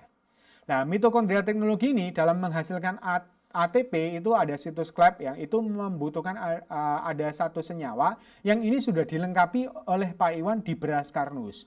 Jadi beras Karnus itu beras yang difortifikasi atau diperkaya dengan bekatul ya, sehingga dapat membantu mengoptimalkan kinerja tubuh, apalagi untuk penyembuhan gitu ya. Ini cocok banget dikombinasikan dengan AG sereal, Algati dan beras Karnus biasanya. Kemudian untuk program diet juga bagus gitu ya. Kemudian booster energi, kalau misalnya teman-teman mengkonsumsi ini selain lebih cepat kenyang juga energinya lebih efisien. Kemudian kita punya Fibroshake, ini juga membantu untuk penyembuhan. Biasanya kalau yang punya kolesterol tinggi, darah tinggi, ataupun juga dalam proses diet penyembuhan, itu biasanya dikombinasi dengan Fibroshake diminum sebelum tidur. Ini untuk seratnya, atau bisa juga diminum sebelum makan. Jadi ini diseduh supaya di air hangat menjadi kental ya, gel ya, kemudian diminum gitu ya. Itu nanti supaya beberapa lemak itu tidak semuanya larut ke dalam darah, sebagian diikat untuk dikeluarkan ke feses gitu ya. Nah, ini dipakai untuk teman-teman diet juga gitu ya. Kemudian juga, nah ini kita mempersembahkan namanya starter pack agat dan starter pack akad. Ini supaya Bapak Ibu ketika membeli bisa langsung sepasang nih. Dapat AG serealnya juga Algatinya dalam satu kemasan dengan harga yang sama seperti harga reguler gitu ya. Nah, demikian pula dengan akad. Kalau akad ini bedanya adalah aga kiri tadi, AK ya, akad drink sama Algati gitu ya, dalam satu kemasan gitu ya. Nah, itu adalah produk-produk nutrisi unggulan yang diformulasikan sesuai dengan konsep Karnus. Tapi ingat, nutrisi ini bekerja dengan baik ketika Bapak Ibu tahu tadi, supaya lebih tepat. Oh, rekonstruksi lambung menggunakan apa? AG sereal. Oh, untuk melindungi darah ya, DNA pakai Algati gitu ya. Oh, untuk tulang sendi pakai Akadring gitu ya. Dan itu butuh keilmuan. Makanya di konsep Karnus itu untuk cerdas kita butuh ilmunya, untuk sehat butuh cerdas gitu ya. Nah, di sini Bapak Ibu, konsep Karnus ini diusung oleh PT Algarosa Nusantara. Produk-produknya dihadirkan, diwadahi dengan tokokarnus.com gitu ya. Dan pensiarnya itu adalah para pendekar Nusantara gitu ya. Nah, makanya Bapak Ibu yang sudah menguasai konsep Karnus atau sekedar mengetahui gambaran global, tidak ada salahnya, bahkan anjuran kita, sampaikanlah meskipun Bapak Ibu sudah menangkap globalnya saja. Atau bahkan sekedar, oh kalau gitu selama ini nggak pas ya kalau misalnya kita menetralkan asam lambung gitu ya. Udah sampaikan itu ke tengah-tengah masyarakat sebagai langkah kebaikan kita yang kita sebarkan ke tengah-tengah masyarakat. Karena masih banyak teman-teman kita yang terbiasa pola hidup yang tidak sehat, tidak sesuai dengan algoritma yang sudah disematkan oleh Allah di dalam tubuh kita. Itu adalah kedoliman massal yang ada di tengah-tengah masyarakat. Oleh sebab itu, saya menyeru untuk teman-teman ya, untuk mensiarkan konsep Karnus di setiap saat, di setiap momen kepada siapa saja yang kita cintai gitu ya, supaya masyarakat kita bisa meningkat kesehatannya sehingga taraf kehidupan di tengah-tengah kita juga akan semakin meningkat. Demikian presentasi dari saya, semoga bermanfaat. Billahi wal taufiq wal hidayah. Assalamualaikum warahmatullahi wabarakatuh. Waalaikumsalam warahmatullahi wabarakatuh. Baik, terima kasih Pak Rahmat atas penyampaian materi yang luar biasa pada hari ini. Dan Bapak Ibu, sekarang kita sudah memasuki pada sesi pertanyaan. Bapak Ibu juga memiliki pertanyaan dapat langsung menanyakan pada kolom chat ataupun menggunakan fitur raise hand agar nanti kami bantu untuk mengaktifkan mikrofonnya. Baik Pak Rahmat, ini sudah ada pertanyaan. Untuk pertanyaan yang pertama, oke. Bagaimana cara menerapkan 3I yang tepat untuk penyembuhan sakit lambung yang akut hingga berakibat dada sesak, mual, dan muntah? Silakan Pak Rahmat. Baik. Jadi kalau misalnya Bapak Ibu memiliki problem tentang lambung, sebenarnya ada beberapa referensi ya. Kalau biasanya di teman-teman kita yang terapis ya, di beberapa terapis itu bisa juga pakai pijat di titik-titik tertentu, bisa pakai refleksi, atau bisa juga kalau misalnya Bapak Ibu berani pakai akupuntur ya, itu ada beberapa titik yang memang untuk menstimulasi di organ lambung gitu ya. Nah, itu biasanya bisa meredakan rasa mualnya, bahkan juga sedikit mengontrol asam lambungnya sehingga rasa mual atau rasa nyerinya itu berkurang gitu ya. Atau bisa juga pakai yang lain, mungkin bisa juga gitu ya. Nah, tapi yang jelas kalau saran kita jangan membiasakan dengan meminum obat penetral asam lambung. Kalau dalam kondisi darurat pun oke, sekali 2 kali boleh, tapi setelah itu kombinasikan tadi dengan nutrisi yang tepat. Ya, dengan nutrisi yang tepat apa? Nutrisi yang tepat tadi kita sudah menyiapkan satu produk yang memang diformulasikan sesuai konsep Karnus, yang tadi bisa menyelesaikan lambung tadi. Kalau lambung itu nyeri berarti ada luka loh. Luka itu kenapa sih mas? Gitu ya? Bisa jadi karena makanan kita yang terlalu pedas. Atau bisa juga makanan kita yang kasar, yang lancip-lancip. Contoh misalnya kalau kita makan keripik ya, keripik singkong ya. Itu kalau dikunyah, atau misalnya kita simulasikan di luar ya, kita remet ya, kita haluskan. Itu pasti ada bagian yang lancip-lancip ya. Itu kalau kita makan, belum benar-benar halus ya, itu akan bisa melukai mukosa lambung. Apalagi mukosa lambung ini sebenarnya memang usianya pendek. Dia hitungan hari, bisa 3-5 hari itu mati dan harus diganti. Kalau nggak ada yang ganti, maka terjadinya lubang di mukosa lambung. Itu kalau kena asam lambung, itu bisa perih. Makanya untuk manipulasinya boleh menggunakan hal-hal tadi. Bisa juga kemudian dipakai nutrisi tadi ya, nutrisi AG sereal. Ya. Mulai sekarang hindari tadi ya, obat mah ataupun juga air alkali. Gunakan saja, sebenarnya pakai nutrisi AG sereal itu meskipun sakit mah akut ya, itu bisa langsung tenang. Saya punya teman di Jakarta itu yang luar biasa, kalau sakit mahnya itu kambuh, itu sampai sakit luar biasa. Padahal cowok keker gede ya, itu kadang-kadang nggak kanti ya, kalau bahasa kita itu nggak serantan menunggu dibikinkan AG serealnya. Karena kan harus air panas dulu kan gitu ya. Tapi begitu diminum itu langsung reda sakitnya. Itu juga bisa dipakai dia.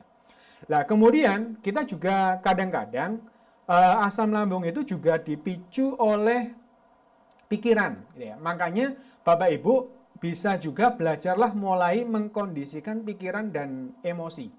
Jadi kalau misalnya kita lagi pikirannya tinggi ya, kita tenangkan. Cara yang paling sederhana di teknik meditasi itu adalah hanya sekedar mengatur nafas. Jadi Bapak Ibu dengan sengaja misalnya menghirup nafas panjang, kemudian dihembuskan, itu ulangi 2-3 kali, itu sudah bisa sedikit menurunkan frekuensi otak, dan itu bisa membantu. Nah, syukur-syukur kalau Bapak Ibu sudah terbiasa doa khusyuk, ya makanya kalau misalnya kita sholat ataupun dzikir jangan cepat-cepat, gitu ya.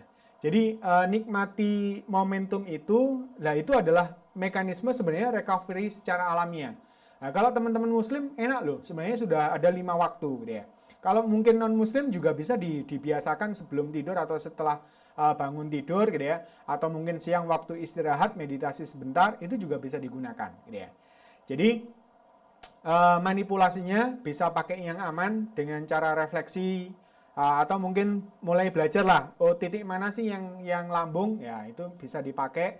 Atau mungkin juga pakai chef itu yang pakai tapping gitu ya. Nah, itu juga nanti perlu teman-teman belajar ya, atau ke terapis tapping. Sebenarnya saya dari dulu sampai sekarang itu masih memburu tentang self healing gitu ya.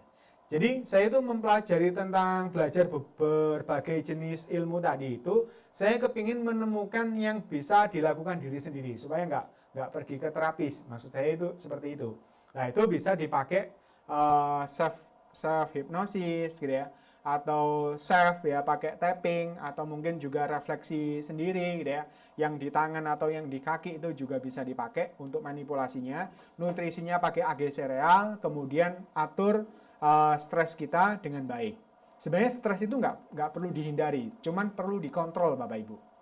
Nah, kalau misalnya kita lagi memang lembur, gitu ya, itu memang memicu asam lambung ya. Makanya kalau lembur, sediakan cemilan, sediakan minuman, sehingga bisa ini. Karena otak kita itu sudah sangat canggihnya ya. Kalau kita porsir berpikir itu biasanya lapar. Makanya kenapa kok orang itu kalau misalnya berpikir atau bekerja dalam kantor, sering duduk di depan komputer itu biasanya lebih cepat lapar gitu ya. Karena memang otak kita itu hanya bisa makan dari glukosa, nggak bisa makan dari lemak ataupun asam amino. Makanya biasanya dipecut seperti itu gitu ya.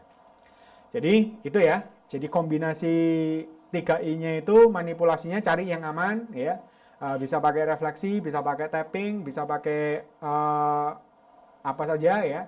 Kemudian nutrisinya pakai AG sereal, kemudian atur pola pikir kita, emosi kita, usahakan setiap hari jangan lupa bersyukur dan berdoa gitu ya. Itu.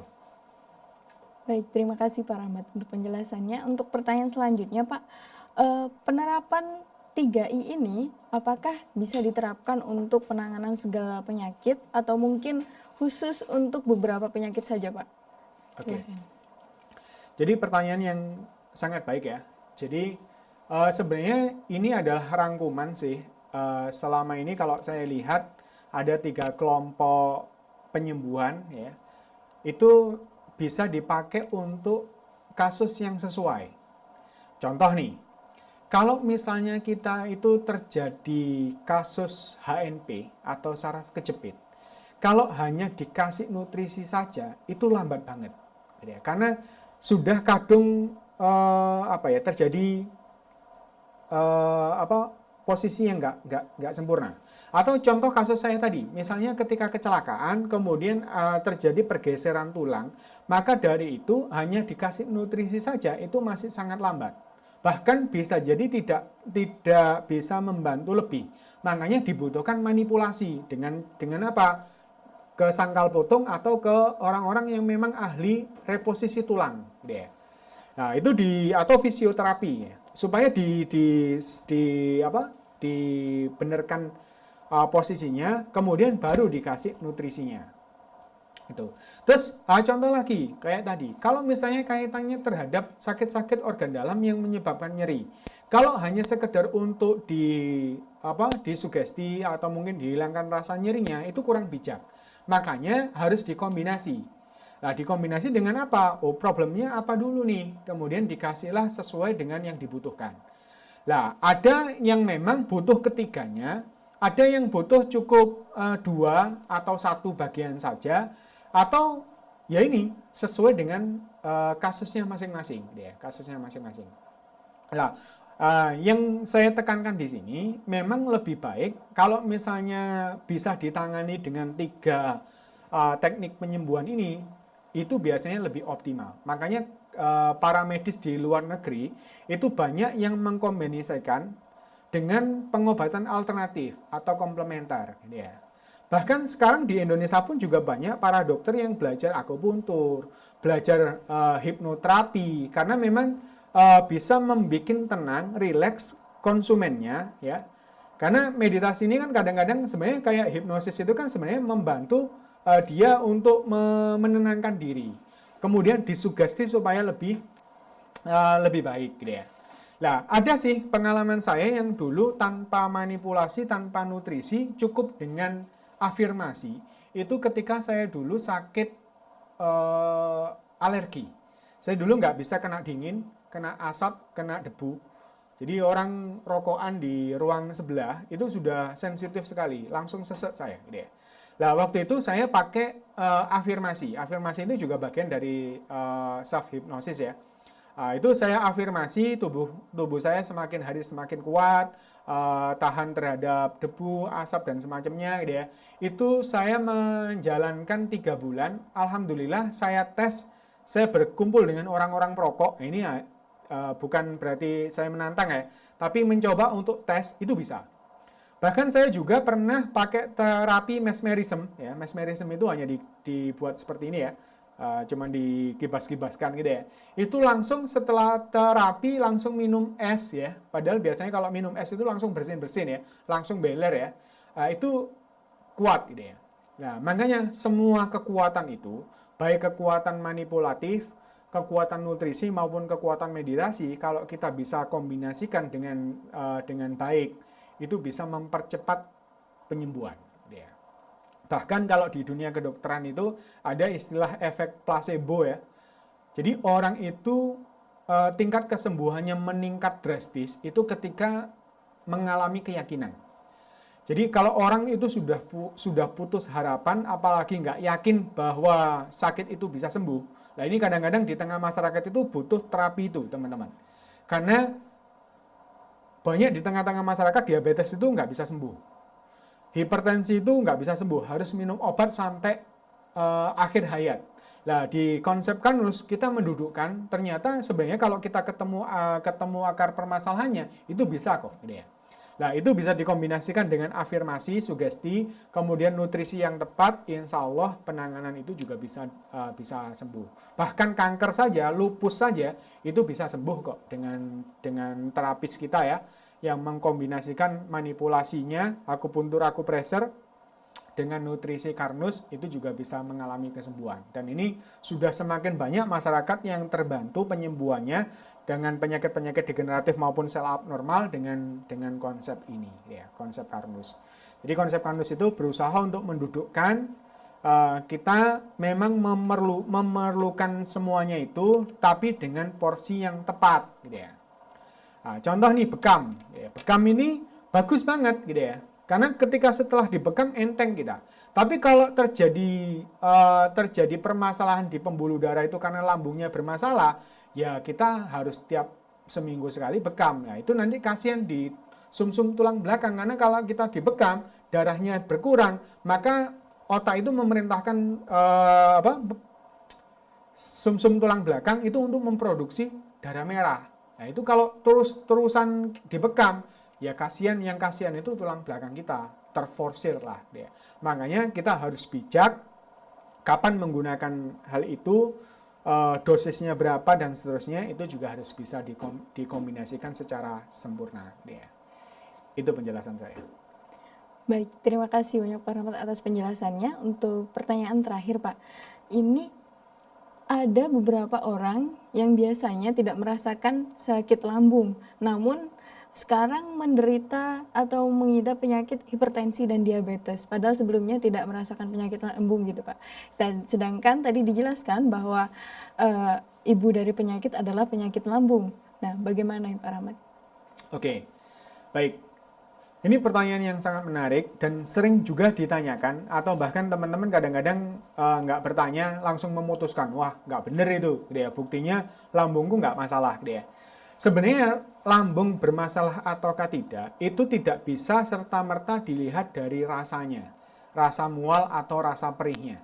Karena ada beberapa fakta menarik, pasien-pasien yang mengalami problem di lambung, ya, luka lambung, dia tidak merasakan sakit sama sekali atau bahkan tidak merasa mual, tidak merasa perih. Ketika di endoskopi ternyata buahnya luka lambung, ya, luka lambung. Nah,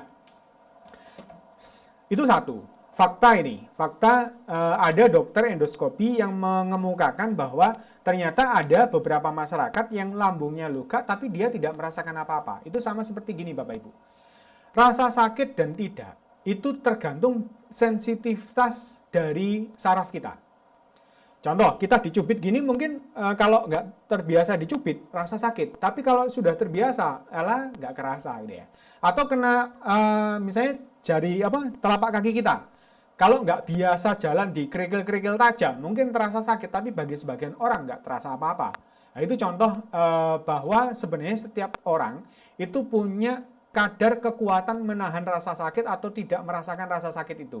Makanya kalau mengetahui sakit dan tidak itu nggak bisa serta-merta hanya dilihat dari rasa sakitnya. Itu yang pertama. Kemudian yang kedua, kalau orang itu sudah terbiasa minum air alkali, apakah dia perih? Ya enggak. Dia itu marah, merasa nyaman, merasa adem. Tapi apakah dia itu tidak terjadi problem di lambung? Sangat terjadi problem. Kenapa? Karena lambungnya tidak berjalan dengan baik. Nah, buktinya tidak berjalan dengan baik itu bisa dilihat ketika dicek darahnya. Mungkin kalau Bapak Ibu bisa juga tes LBA ya. Tes LBA itu nanti bisa dilihat kalau selama terjadi problem di lambung, maka tadi makanan tadi tidak dicerna dengan baik, yang terjadi itu polimer. dan akhirnya biasanya menggerombol di pembuluh darah. Dan itu biasanya sel-sel darah merah yang sehat di pembuluh darah itu biasanya mencar-mencar. Tapi kalau bergerombol itu sudah bisa jadi indikasi terjadi problem di lambung karena tidak tercerna dengan baik. Nah, hipertensi itu akibat dari apa? Ya tadi, hipertensi itu terjadi ketika ada banyak sumbatan-sumbatan di pembuluh darah. Ibarat tadi selang ya, kalau penampangnya itu berkurang, maka tekanannya itu akan semakin tinggi.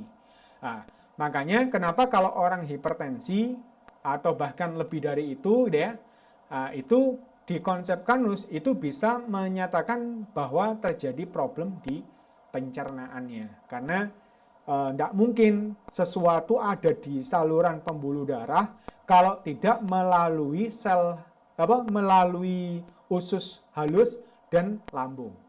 Nggak mungkin kan tiba-tiba ada saja di pembuluh darahnya. Kalau di pembuluh darah itu banyak makanan-makanan yang ngendon, kolesterol, asam urat, hipertensi, maka itu adalah pasti terjadi metabolisme yang tidak sempurna. Oke ya, jadi kalau nggak merasakan sakit lambung, bukan berarti lambungnya tidak bermasalah. Nah, ada lagi yang ketiga, lambung itu tadi kan mukosa lambung itu selalu mati dalam usia hitungan hari, 3-5 hari.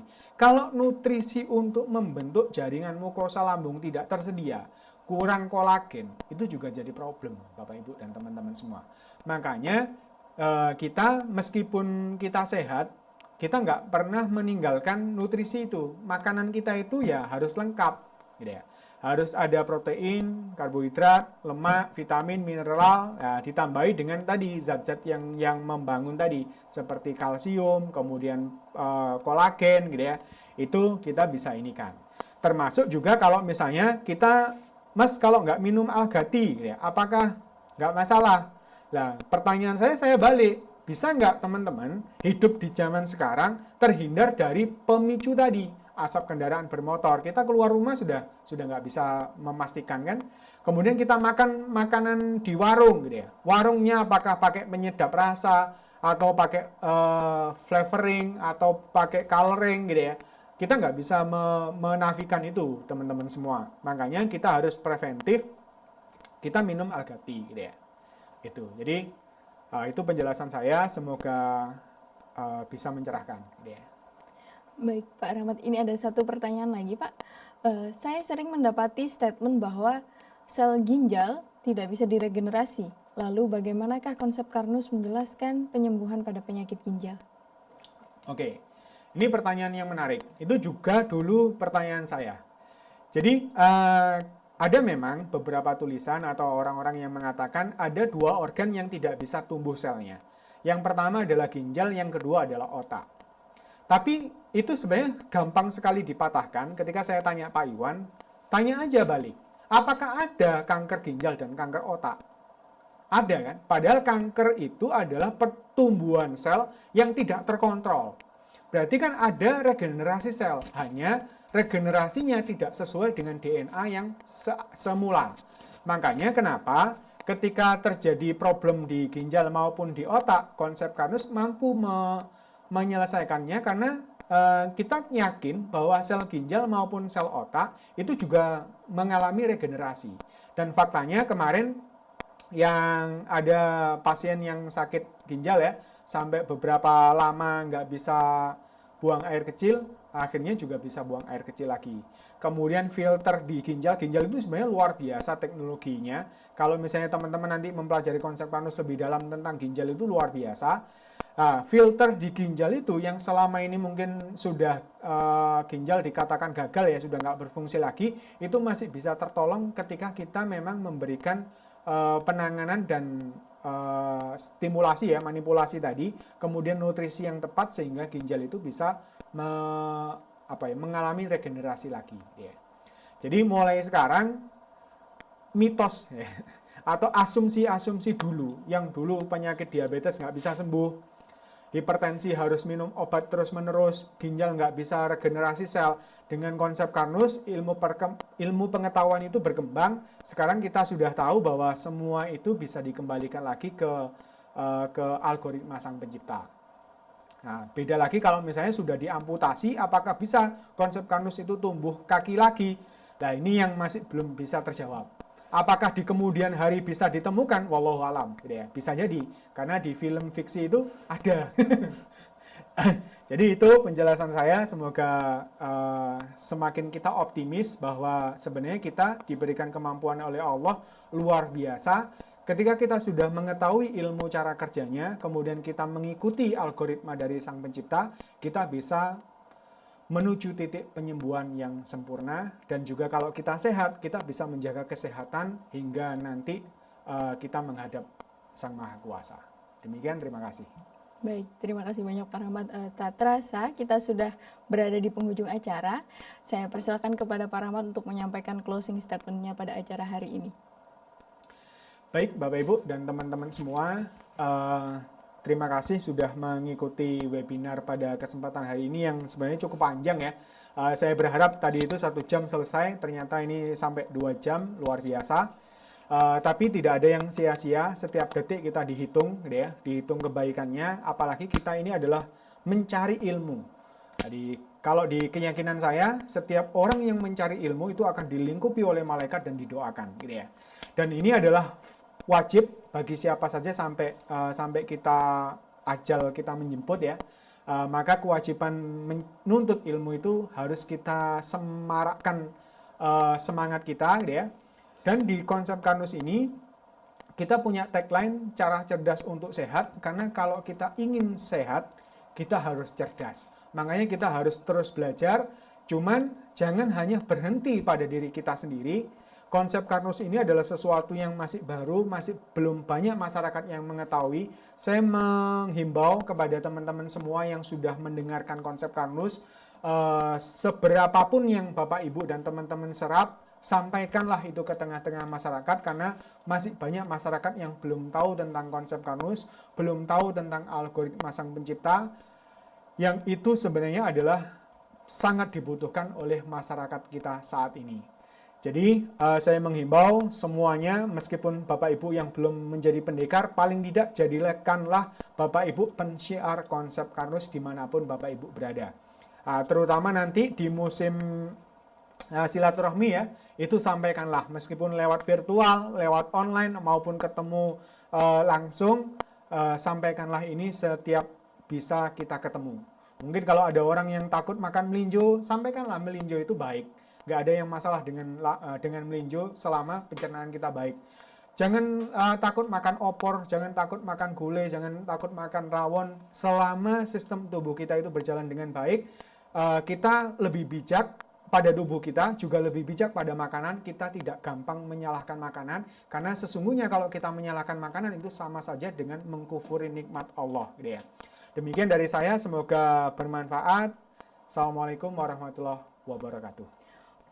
Waalaikumsalam warahmatullahi wabarakatuh. Baik Bapak Ibu, terima kasih telah bergabung pada acara hari ini, pada acara webinar konsep Karnus. Jika Bapak Ibu memiliki pertanyaan lebih lanjut, dapat langsung menghubungi admin kami ataupun dapat menghubungi pengundang Bapak Ibu sekalian. Dan Bapak Ibu juga dapat mengunjungi sosial media kami di Instagram, YouTube, dan juga Facebook dengan nama Karnus Media. Baik, terima kasih atas perhatiannya. Wassalamualaikum warahmatullahi wabarakatuh.